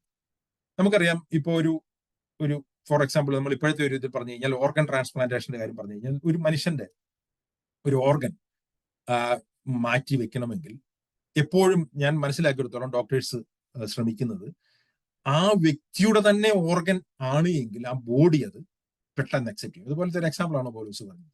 എന്നാൽ പുറത്തെ ഒരു ഓർഗൻ ആണ് അത് ട്രാൻസ്പ്ലാന്റ് ചെയ്യുന്നതെങ്കിൽ ആ ബോഡി റിജക്ട് ചെയ്യാനായിട്ടുള്ള സാധ്യത കൂടുതലാണ്. അതുപോലെ തന്നെ ബഡ്ഡിങ്ങിൽ. അതിന് പൗലോസ് ഒരു ഉദാഹരണം രീതിയിൽ പറഞ്ഞിരിക്കുകയാണ്. സ്വാഭാവികമായിട്ടുള്ള ആ യഹൂദന്മാര് വിശ്വാസത്തിൽ നിലനിന്ന് തിരിച്ചു വന്നു കഴിഞ്ഞാൽ അവരെ ദൈവത്തിന് ഒട്ടിക്കാൻ കൂടുതൽ എളുപ്പമാണ്. സ്വഭാവത്തിന് വിരോധമായിട്ടുള്ള നിന്നെ ഈ യഹൂദ വേരിലേക്ക് ദൈവത്തിന് ഒട്ടിക്കാൻ കഴിയുമെങ്കിൽ പൗലോസ് ഈ യഹൂദ ജാതിയുടെ റെസ്റ്റോറേഷൻ ഉണ്ടാകുമെന്നുള്ളത് പല പല എക്സാമ്പിൾ കൂടി ജാതികൾക്ക് പറഞ്ഞു കൊടുക്കുക. ഇത് നമ്മൾ മനസ്സിലാക്കേണ്ടതാണ്. ദൈവം ഒരിക്കൽ യഹൂദ ജാതിയെ മൊത്തത്തിൽ റെസ്റ്റോർ ചെയ്യാനായിട്ട് പോകുന്നു. അത് മുമ്പോട്ട് പൗലോസ് വിശദീകരിക്കുന്നുണ്ട്. അങ്ങനെ ദൈവത്തിന് സ്വാഭാവികമായിട്ടുള്ള ആ കൊമ്പുകളെ ഒടിഞ്ഞു പോയെങ്കിൽ പോലും അവരെ ജാതീയമായിട്ട് ഒട്ടിച്ചേർക്കാനായിട്ട് ദൈവത്തിന് അധികമായിട്ട് സാധിക്കും എന്ന് മാത്രമല്ല, എത്ര അധികമായി ഒട്ടിക്കുമെന്നാണ് പറഞ്ഞത്. പൗലോസ് ഇവിടെ എല്ലാം പറഞ്ഞിരിക്കുന്നത് there is a restoration for Israel. എന്നിട്ട് പറയുന്നത്, സഹോദരന്മാരെ, നിങ്ങൾ ബുദ്ധിമാന്മാരെന്ന് നിങ്ങൾക്ക് തോന്നാതിരിക്കും. എന്നിട്ട് മൂന്നാമത്തെ കാര്യം പൗലോസ് പറയണം. ഒന്ന് പറയാണ്, നിങ്ങൾ പ്രശംസിക്കരുത് ജാതികൾ. രണ്ട്, നിങ്ങൾ ഭയപ്പെടണം. മൂന്ന്, നിങ്ങൾ വലിയ ബുദ്ധിമാന്മാരാണെന്ന് നിങ്ങൾ ചിന്തിക്കരുത്. നിങ്ങളെ ദൈവം തെരഞ്ഞെടുത്തു, ഇസ്രായേലിനെ ദൈവം തള്ളിക്കളഞ്ഞു, അതിന് പകരമായിട്ട് നിങ്ങളെ തെരഞ്ഞെടുത്തു, നിങ്ങളാണ് ദൈവത്തിന്റെ തെരഞ്ഞെടുക്കപ്പെട്ട വർഗം എന്ന് നിങ്ങൾ അഹങ്കരിക്കരുത്. എന്നിട്ട് പറയാണ്, നിങ്ങൾ ബുദ്ധിമാന്മാരെന്ന് നിങ്ങൾക്ക് തോന്നാതിരിക്കാൻ ഈ ഒരു രഹസ്യം, ഒരു മിസ്റ്ററി നിങ്ങൾ അറിയാതിരിക്കരുതെന്ന് ഞാൻ പറയാനാണ്. ഈ മിസ്റ്ററി എന്ന് പറഞ്ഞു കഴിഞ്ഞാൽ നമ്മൾ മനസ്സിലാക്കണം, നമുക്ക് മനസ്സിലാക്കാൻ ബുദ്ധിമുട്ടുള്ളൊരു കാര്യം എന്നുള്ള അർത്ഥത്തിലല്ല. ദൈവം പഴയ കാലങ്ങളിൽ മറഞ്ഞിരുന്നത് ദൈവവചനത്തിൽ കൂടി വെളിപ്പെട്ട വന്ന കാര്യമാണ് എപ്പോഴും മിസ്റ്ററി എന്ന് പറയുന്നത്. അതാണ് റോമാലേഖനത്തെ 1-ാമത്തെ അധ്യായത്തിലും അവസാനത്തെ അധ്യായത്തിലൊക്കെ മിസ്റ്ററി എന്നുള്ള വാക്കുകൾ ഉദ്ദേശിക്കുന്നത്. ഒരു രഹസ്യം നിങ്ങളുടെ അടുത്ത് പറയാനായിട്ട് ആഗ്രഹിക്കുകയാണെന്ന് പറഞ്ഞിട്ട് പറയാണ്, ജാതികളുടെ പൂർണ്ണ സംഖ്യ ചേരുവോളം ഇസ്രായേലിന് അംശമായി കാഠിന്യം സംഭവിച്ചിരിക്കുന്നു, ഇങ്ങനെ ഇസ്രായേൽ മുഴുവൻ രക്ഷിക്കും. പിന്നെ പൗലോസ് അടുത്തായിട്ടൊരു കാര്യം പറഞ്ഞിരിക്കുകയാണ്. ദൈവം ഇസ്രായേലിനെ റെസ്റ്റോർ ചെയ്യുന്നതിന്റെ കണ്ടീഷൻ, അല്ലെങ്കിൽ അതിന് മുമ്പായിട്ട് സംഭവിക്കുന്ന കാര്യം പറഞ്ഞാൽ ജാതികളുടെ പൂർണ്ണ സംഖ്യ എന്ന് പറഞ്ഞു കഴിഞ്ഞാൽ, ജാതികളിൽ നിന്ന് ദൈവം രക്ഷിക്കാനായിട്ട് ആഗ്രഹിക്കുന്നത്, അല്ലെങ്കിൽ ദൈവത്തിൽ വിശ്വസിക്കുന്ന വ്യക്തികളുടെ പൂർണ്ണസംഖ്യ എന്ന് പറഞ്ഞു കഴിഞ്ഞാൽ, ഇവിടെ നമ്മൾ മനസ്സിലാക്കണം, ഇതൊരു ഇൻഡിവിജ്വൽ ആയിട്ടുള്ള ജാതികൾ എല്ലാവരും രക്ഷിക്കപ്പെടും എന്നുള്ള അർത്ഥത്തിലാവണമെന്നില്ല. സകല ജാതികൾ എന്ന് പറഞ്ഞാൽ, ഞാൻ നേരത്തെ പറഞ്ഞു, ഇസ്രായേൽ എന്ന് പറയുന്നത് ഒരു ഗ്രൂപ്പും ബാക്കിയുള്ള എല്ലാ ഗ്രൂപ്പും ജാതികളും. അന്നേരം പൗലോസ് ഇവിടെ പറഞ്ഞതിന്റെ ഉദ്ദേശം എന്ന് പറഞ്ഞാൽ, സുവിശേഷം യേശുക്രിസ്തു തന്നെ മത്തായിയുടെ സുവിശേഷം 22-ാമത്തെ അധ്യായത്തിൽ യഹൂദന്മാരെ ദൈവത്തെ തള്ളിക്കളഞ്ഞിട്ട് കർത്താവ് ദേവാലയം വിട്ടു പോകുമ്പോൾ കർത്താവ് ഇത് പറയുന്നുണ്ട്, സുവിശേഷം സകല ജാതികളിലും പ്രസംഗിക്കപ്പെടും, അപ്പോൾ അവസാനം വരും. അന്നേരം പൗലോസോട് പറഞ്ഞിരിക്കുന്ന കാര്യം, ലോകത്തിലുള്ള ബാക്കിയുള്ള എല്ലാ എത്നിക് ഗ്രൂപ്പുകളിലേക്കും എല്ലാ ജാതികളിലേക്കും സുവിശേഷം എത്തിക്കഴിയും. ഇന്നും സുവിശേഷം എത്താത്ത ജാതികളുണ്ട്. അങ്ങനെ എല്ലാ ജാതികളിലേക്കും സുവിശേഷം എത്തിക്കഴിയും. ഇൻഡിവിജ്വലായ എല്ലാവരിലേക്കും സുവിശേഷം എത്തുക എന്നുള്ളതല്ല ഇവിടെ പറഞ്ഞിരിക്കുന്നത്. എല്ലാ ജാതികളിലേക്കും സുവിശേഷം എത്തിക്കഴിയുമ്പോൾ എല്ലാ ജാതികളിൽ നിന്നും കർത്താവിലേക്ക് ആൾക്കാർ വിശ്വസിക്കുമ്പോൾ, അങ്ങനെ വരുമ്പോൾ കർത്താവ് എന്ത് ചെയ്യും? കർത്താവ് യഹൂദന്മാരിലേക്ക് വീണ്ടും തിരികെയും അവരെ വീണ്ടും ഒട്ടിക്കുകയും ചെയ്യും. അന്നേരം അവിടെ പറഞ്ഞിരിക്കുകയാണ്, ജാതികളുടെ പൂർണ്ണ സംഖ്യ ശേഷം ഇസ്രായേൽ അംശമായ കാഠിന്യം സംഭവിക്കും. അന്നേരം ഇസ്രായേലിന്റെ കാഠിന്യം എന്നുള്ളത് 2-ാമത്തെ അധ്യായത്തിൽ പറഞ്ഞിരിക്കുന്നത് അംശമായ കാഠിന്യമാണ്, അതിനൊരു റെസ്റ്റോറേഷൻ വരുന്നതാണ്. എന്നിട്ട് പറയാണ്, ഇങ്ങനെ ഇസ്രായേൽ മുഴുവൻ രക്ഷിക്കും. ഇസ്രായേൽ മുഴുവൻ രക്ഷിക്കപ്പെടും എന്ന് പറയുമ്പോൾ ഈ മുഴുവൻ എന്നുള്ള വാക്കുകൾ ഉപയോഗിക്കുമ്പോൾ ഓരോ വ്യക്തികൾ എന്നുള്ള അർത്ഥത്തിലല്ല, ആ ജനറിക് ടേമിലാണ് ഇത് പറഞ്ഞിരിക്കുന്നത്. അതുകൊണ്ടാണ് ഇത് മൊത്തത്തിൽ ഒരു ജനറിക് ടേമിലാണ് ഈ കാര്യങ്ങൾ വിശദീകരിക്കുന്നത്. എന്ന് വെച്ച് കഴിഞ്ഞാൽ, ഇതുവരെയുള്ള എല്ലാ ഇസ്രായേൽ ആൾക്കാരും യേശു ക്രിസ്തുവിൽ വിശ്വസിച്ച് രക്ഷിക്കപ്പെടുമെന്നോ ഇനിയുള്ള എല്ലാ ഇസ്രായേലുകളും രക്ഷിക്കപ്പെടുമെന്നുള്ളതല്ല, ആ ജാതി എന്ന നിലയിലാണ് അവർ തള്ളിക്കളഞ്ഞത്. അത് പൊതുവായിട്ടാണ് അവർ തള്ളിക്കളഞ്ഞെങ്കിൽ അവർ പൊതുവായിട്ട് വിശ്വസിക്കും. അന്നേരം അവിടെ ഒരു മേജർ ആയിട്ടുള്ളൊരു ഇസ്രായേൽ ഒരു റെസ്റ്റോറേഷൻ വരാനായിട്ട് പോകും. അവരൊരു ജാതി എന്ന നിലയിൽ തന്നെ കർത്താവിനെ വിശ്വസിക്കാനായിട്ട്, ഇൻഡിവിജ്വൽ ആയിട്ടുള്ള ആൾക്കാർ അന്നും ഇന്നും യേശു ക്രിസ്തു തള്ളിക്കളയുന്നവരും വിശ്വസിക്കുന്നവരും ഉണ്ടായിരിക്കാം. എന്നാൽ ജാതി എന്ന നിലയിൽ അവർക്കൊരു തിരിച്ചുവരവ് വരുന്നു. എന്നിട്ട് പറയാണ്, ഇങ്ങനെ ഇസ്രായേൽ മുഴുവൻ രക്ഷിക്കപ്പെടും. വിടുവിക്കുന്നവൻ സിയോനിൽ നിന്ന് വരും, അവൻ യാക്കോബിൽ നിന്ന് അഭക്തിയെ മാറ്റും. ഞാൻ അവരുടെ പാപങ്ങളെ നീക്കുമ്പോൾ ഇത് ഞാൻ അവരോട് ചെയ്യുന്ന നിയമം എന്ന് എഴുതിയിരിക്കുന്നുവല്ലോ. എന്നിട്ട് പറഞ്ഞിരിക്കുകയാണ്, ഇങ്ങനൊരു കാര്യം ചെയ്യുമ്പോൾ ദൈവത്തിന്റെ അടുത്ത പ്രവചനം നിവൃത്തിയാവും. അവിടെ മുകളിൽ പറഞ്ഞിരിക്കുന്ന യെശയ്യാവ് പ്രവചനത്തിൽ കൂടി പറഞ്ഞ ആ കാഠിന്യം നീക്കപ്പെടുന്ന ഒരു സഭ വരും. വിടുവിക്കുന്നവൻ സിയോനിൽ നിന്ന് വരും, അപ്പോൾ യാക്കോബിൽ നിന്ന് അഭക്തിയെ മാറ്റും. അങ്ങനെ അവരുടെ പാപങ്ങൾ നീക്കുമ്പോൾ ദൈവത്തിന്റെ അവരുമായിട്ടുള്ള കവനന്റ് ദൈവം ഫുൾഫിൽ ചെയ്യും. എന്നിട്ട് പറയുന്നത്, ആ കവനന്റ് ദൈവം നിലനിർത്തിക്കൊണ്ട് അബ്രഹാമിന്റെ അടുത്ത് കൊടുത്ത ആ കവനന്റ് ഇസ്രായേലിനെ തിരിച്ചു കൊണ്ടിരുന്ന ആ കാര്യം ഫുൾഫിൽ ചെയ്യും. എന്നിട്ട് പറയാണ്, സുവിശേഷം സംബന്ധിച്ച് അവർ നിങ്ങൾ നിമിത്തം ശത്രുക്കൾ, തിരഞ്ഞെടുപ്പ് സംബന്ധിച്ചോ പിതാക്കൻ മുഖാന്തരം പ്രിയപ്പെട്ടു. അന്നേരം വീണ്ടും ആ ജാതീയമായിട്ടുള്ള തെരഞ്ഞെടുപ്പിനെ പറ്റി പൗലോസ് പറഞ്ഞിരിക്കുകയാണ്. നിങ്ങൾ സുവിശേഷ നിമിത്തം അവർ നിങ്ങൾക്ക് ശത്രുക്കളാണ്, സുവിശേഷത്തിന് അവർ ശത്രുക്കളായിട്ട് നിൽക്കുകയാണ്. അതുകൊണ്ട് അവർ സുവിശേഷത്തിന് ശത്രുവായിട്ട് നിൽക്കുന്നുവെങ്കിലും ദൈവത്തിന്റെ ആ ഒരു എലക്ഷൻ നിമിത്തം ദൈവം ആ ജാതിയെ തിരിച്ചു കൊണ്ടുവരാനായിട്ട് അവർക്ക് ദൈവം ബാധ്യസ്ഥനാണ്. അതുകൊണ്ട് പറഞ്ഞ തിരഞ്ഞെടുപ്പ് സംബന്ധിച്ചോ പിതാക്കന്മാർ മുഖാന്തരം പ്രിയന്മാർ എന്ന് പറഞ്ഞിട്ട് പറയാണ്, ദൈവം തന്റെ കൃപാവരങ്ങളെയും വിളിയെയും കുറിച്ച് അനുഭവിക്കുന്നുണ്ട്. ഇവിടെയും പറഞ്ഞിരിക്കുന്ന കൃപാവരം എന്ന് പറഞ്ഞു കഴിഞ്ഞാൽ ദൈവം കൊടുക്കുന്ന, കൊരിന്ത്യലേഖനം 12-ാമത്തെ അധ്യായത്തിൽ പറഞ്ഞിരിക്കുന്ന കൃപാവരം എന്നുള്ള അർത്ഥത്തിലല്ല, ദൈവത്തിന്റെ ആ ജാതി എന്ന നിലയിലുള്ള ദൈവത്തിന്റെ അവരെ പറ്റിയുള്ള വിളിയെയും കൃപാവരത്തെ, calling and the gift are irrevocable. ദൈവം ആ ജാതിയെ ദൈവം വിളിച്ചതാണെങ്കിൽ, ദൈവം ആ ജാതിയെ കാഠിന്യത്തിലോട്ട് വിട്ടുകൊടുത്തുവെങ്കിലും ദൈവം അവരെ തിരിച്ചു വരുത്താനായിട്ട് പോകുന്നൊരു സമയമുണ്ടെന്ന് പറയാം. എന്നിട്ട് പൗലോസ് പറയാണ്, നിങ്ങൾ മുമ്പേ നിങ്ങൾ ദൈവത്തെ അനുസരിക്കാഞ്ഞിട്ട് അവരുടെ അനുസരണക്കേടിനാൽ നിങ്ങൾക്ക് ഇപ്പോൾ കരുണ ലഭിച്ചതുപോലെ നിങ്ങൾക്ക് ലഭിച്ച കരുണയാൽ അവർക്ക് കരുണ ലഭിക്കേണ്ടതിന് അവരും ഇപ്പോൾ അനുസരിക്കാതെ. എന്നിട്ട് പൗലോസ് പറഞ്ഞിരിക്കുകയാണ്, നേരത്തെ പറഞ്ഞതുപോലെ തന്നെ ജാതികൾ ദൈവത്തെ അനുസരിച്ച ഒരു ഗ്രൂപ്പല്ല, ജാതികൾ ദൈവത്തെ അന്വേഷിച്ച ഗ്രൂപ്പുമല്ല.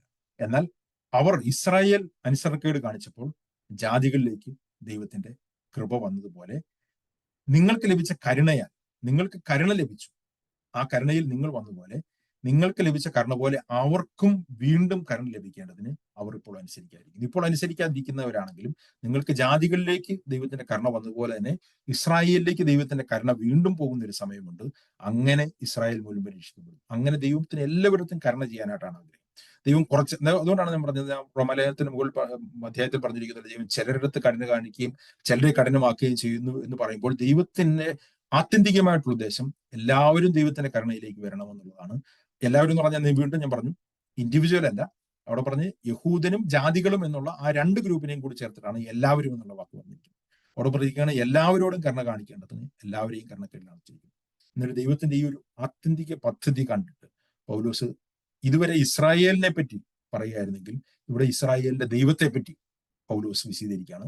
ആ ദൈവത്തിന്റെ ധനം, ജ്ഞാനം, അറിവ് എന്നിവയുടെ ആഴമേ, അവന്റെ ന്യായവിധികൾ എത്ര അപ്രമേയവും അവന്റെ വഴികൾ എത്ര അഗോചരവുമാകും. കർത്താവിന് മനസ്സറിഞ്ഞവനാർ, അവന് മന്ത്രിയായിരുന്നവനാർ, അവന് വല്ലതും മുമ്പേ കൊടുത്തിട്ട് പ്രതിഫലം പാവയ്ക്കുന്നവനാർ, സകലവും അവനിൽ നിന്നും അവനാലും അവങ്കിലേക്കുമാകുന്നല്ലോ, അവൻ എന്നേക്കും മഹത്വമാവൻ. പൗലോസ് ഒരു ടീച്ചിങ് സെഷൻ കഴിഞ്ഞിട്ട് ഒരു വർഷിപ്പ് സെഷനിലേക്ക് കടക്കാണ്.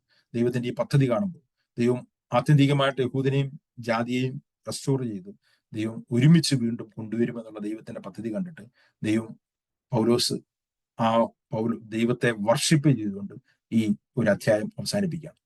ഞാൻ വാക്കുകൾ നിർത്തില്ല. ഞാൻ പറഞ്ഞല്ലോ, ഞാനിത് ആദ്യം പറഞ്ഞതുപോലെ ഇത് പദാനുപദമായിട്ട് ഞങ്ങളുടെ പുസ്തകമായിട്ട് ഇറങ്ങിയിട്ടുണ്ട്. അത് നിങ്ങൾക്ക് വായിച്ചു കഴിഞ്ഞാൽ കുറച്ചുകൂടി വിശദമായിട്ട് നിങ്ങൾക്ക് മനസ്സിലാക്കാനായിട്ട് കഴിയും. ഞാൻ 3 ക്ലാസ്സുകൾ കൂടി വിശദീകരിച്ചാണ്. പൗലോസ് പ്രധാനമായിട്ട് വിശദീകരിക്കാൻ ഞാൻ പറഞ്ഞു 9, 10, 11 അധ്യായങ്ങളിൽ ജാതികളെയും യഹൂദന്മാരെയും പറ്റിയുള്ള ദൈവത്തിന്റെ ആത്യന്തികമായിട്ടുള്ള പദ്ധതി വിശദീകരിക്കുകയാണ്. അതിൽ പ്രത്യേകമായിട്ട് യഹൂദനെ പറ്റിയാണ് വിശദീകരിക്കുന്നത്. യഹൂദൻ എന്ന ഗ്രൂപ്പ് ദൈവത്താൽ എലക്ടഡ് ആയിരുന്നു. In the past they were elected. അതാണ് അവരുടെ പ്രത്യേകത. In the present condition they are hardened. എന്നാൽ ദൈവം അവരെ എലക്ട് ചെയ്തായിരുന്നു. ഫ്യൂച്ചർ അവർ റെസ്റ്റോർഡ് ആവും. അങ്ങനെ ദൈവത്തിന്റെ പദ്ധതി അവിടെ ഫുൾഫിൽ ആകുമ്പോൾ ദൈവസഭയുടെ പൂർത്തീകരണം, ദൈവസഭ കംപ്ലീറ്റ് ആവും. അപ്പോഴാണ് കർത്താവിന്റെ വരവ് എന്നുള്ളതാണ് പൗലോസ് ഇവിടെ വിശദീകരിക്കുന്നത്. തുടർന്ന് പൗലോസ് വീണ്ടും ദൈവസഭ എന്നുള്ള കാര്യത്തിലേക്ക് പോവുകയാണ്. ഞാൻ അത് അടുത്ത ആഴ്ചയിലേക്ക് പോകുമ്പോൾ വിശദീകരിക്കാം. എന്തെങ്കിലും ചോദ്യങ്ങൾ ഉണ്ടെങ്കിൽ ഞാനത്. ഈ 12ാമത്തെ വാക്യം ഉണ്ടല്ലോ, 12ാമത്തെ വാക്യത്തിന്റെ ലാസ്റ്റിലെ ഭാഗമുണ്ട്. അത് അവരുടെ യഥാസ്ഥാനം സമ്പത്തും വരുത്തുവാൻ കാരണമായി എങ്കിൽ അവരുടെ യഥാസ്ഥാനം എത്രയധികം. അതൊന്ന് കുറച്ചുകൂടെ ഒന്ന് പറയാം, എന്താണെന്ന് ഡീറ്റെയിൽസ് എന്ന് പറയാം. അന്നേരം അവിടെ പറഞ്ഞിരിക്കുന്ന അവരുടെ യഥാസ്ഥാനം എത്ര അധികം എന്ന് പറഞ്ഞാൽ അവർ യഥാസ്ഥാനം ഉറപ്പായിട്ട് സംഭവിക്കും എന്നുള്ളത് ഉറപ്പിച്ചു പറയും. ഈ യഹൂദന്മാരെ ദൈവം റെസ്റ്റോർ ചെയ്യും എന്നുള്ളത് ഉറപ്പിച്ചു പറയാനായിട്ടാണ് അവരുടെ യഥാസ്ഥാനം എത്ര അധികം എന്ന് പറഞ്ഞത്. ദൈവം അത്ര ശക്തമായിട്ട് അത് ചെയ്യും. How much more will be their restoration എന്ന് വെച്ച് കഴിഞ്ഞാൽ അവർക്ക് ഇടർച്ച വന്നുകൊണ്ട് ജാതികൾ രക്ഷിക്കപ്പെട്ടു. അന്നേരം അവിടെ പറഞ്ഞിരിക്കാൻ അവരുടെ ലംഘനം മുതലും ജാതികൾ രക്ഷിക്കപ്പെട്ടെങ്കിൽ ദൈവം അവരെ യഥാസ്ഥാനപ്പെടുത്തും എന്നുള്ളത് ജാതികളുടെ ഉറപ്പിച്ചു പറയാം. അന്നേരം ജാതികൾ മനസ്സിലാക്കണം, ദൈവം യഹൂദിനെ തള്ളിക്കളഞ്ഞിട്ടില്ല, പരിപൂർണമായിട്ട് അവർ തള്ളിക്കളയപ്പെട്ടില്ല, അവർ തിരിച്ചു വരും എന്നുള്ളത് ഉറപ്പിക്കാൻ വേണ്ടി പറയുന്ന ഒരു പദമെന്ന് മാത്രമേ ഉള്ളൂ എത്ര അധികം എന്ന് പറഞ്ഞത്. ബൈബിളിൽ എത്ര അധികം എന്ന് പറയുന്നത് ദൈവം അത് ചെയ്യുമെന്നുള്ള ഉറപ്പിന് പറയുന്ന പദം. ജാതികളുടെ പൂർണ്ണസംഖ്യ എന്ന് പറയുന്ന ഒരു നമ്പറാണോ ഉദ്ദേശിക്കുന്നത്, അതോ എന്തെങ്കിലും? അത് ജാതികളുടെ പൂർണ്ണസംഖ്യ എന്ന് പറയുന്ന ഒരു നമ്പർ ആവാനായിട്ടുള്ള സാധ്യതയില്ല. ജാതികൾ, ഞാനത് അതുകൊണ്ടാണ് പറഞ്ഞത്, ഈ യഹൂദൻ ജാതികൾ എന്നുള്ളത് 2 ഗ്രൂപ്പാണ്. യഹൂദൻ മുഴുവൻ രക്ഷിക്കപ്പെടും എന്ന് പറയുമ്പോൾ എല്ലാ യഹൂദൻ രക്ഷിക്കപ്പെടുമെന്നല്ല, ഇൻഡിവിജ്വൽ ആയിട്ടുള്ള എല്ലാ യഹൂദൻ രക്ഷിക്കപ്പെടുമെന്നല്ല പറയുന്നത്. ആസ് എ നേഷൻ അവർ മടങ്ങി വരുമെന്നുണ്ട്. ജാതികളുടെ പൂർണ്ണസംഖ്യ എന്ന് പറയുമ്പോൾ എല്ലാ ജാതികളും യഹൂദൻ മാറ്റി കഴിഞ്ഞു കഴിഞ്ഞാൽ പിന്നെ ജാതികൾ പല പല ഗ്രൂപ്പുകളാണ്, പല പല എത്നിക് ഗ്രൂപ്പുകളാണ്. ഞാൻ നേരത്തെ പറഞ്ഞ റോമൻസ്, ഗ്രീക്ക്, പല പല ട്രൈബൽ ഗ്രൂപ്പുകൾ, അങ്ങനെ പല ജാതികളുണ്ട്. ഈ എല്ലാ ജാതികളിലേക്കും സുവിശേഷം പോവുകയും എല്ലാ ജാതികളിൽ നിന്നും ആൾക്കാർ രക്ഷിക്കപ്പെടുകയും ചെയ്യും. അങ്ങനെ എല്ലാ ജാതികളിൽ നിന്നും ആൾക്കാർ രക്ഷിക്കപ്പെടുമ്പോൾ കർത്താവിന്റെ പദ്ധതി ഫുൾഫിൽ ആവുമെന്നാണ് പറഞ്ഞിരിക്കുന്നത്. അല്ലാതെ എല്ലാ ജാതികളിലെയും എല്ലാ വ്യക്തികളിലേക്കും സുവിശേഷം ചെല്ലുമെന്നും എല്ലാവരും രക്ഷിക്കപ്പെടുമെന്നുള്ള അർത്ഥത്തിലാണ്. അന്നേരം എല്ലാ ജാതികളിലും സുവിശേഷം എത്തും. അതാണ് മത്തായിയുടെ സുവിശേഷം 22ാമത്തെ അധ്യായത്തിൽ ഏകദേശം ഇതേ കാര്യങ്ങൾ യേശുക്രിസ്തു വിശദീകരിക്കുന്നുണ്ട് കർത്താവിന്റെ വരവിനെ പറ്റി സംബന്ധിച്ച്. അന്നേരം പറഞ്ഞുകൊണ്ട് സുവിശേഷം സകല ജാതികളിലും പ്രസംഗിക്കപ്പെടും, അപ്പോൾ അവസാനം വരുമെന്ന് പറയുന്നത്. സാക്ഷ്യമായിട്ട് സകല ജാതികളിലും പ്രസംഗം. അന്നേരം ഈ സുവിശേഷം സകല ജാതികളിലേക്കും എത്തുമ്പോൾ കർത്താവിന് മടങ്ങി വരവ്, യഹൂദന്മാരുടെ റെസ്റ്റോറേഷൻ വരുമെന്നാണ്. അതാണ് ജാതികളുടെ പൂർണ്ണ സംഖ്യ എന്ന് പറഞ്ഞിരിക്കുന്നത്, അല്ല ഇൻഡിവിജ്വൽ സംഖ്യയല്ല.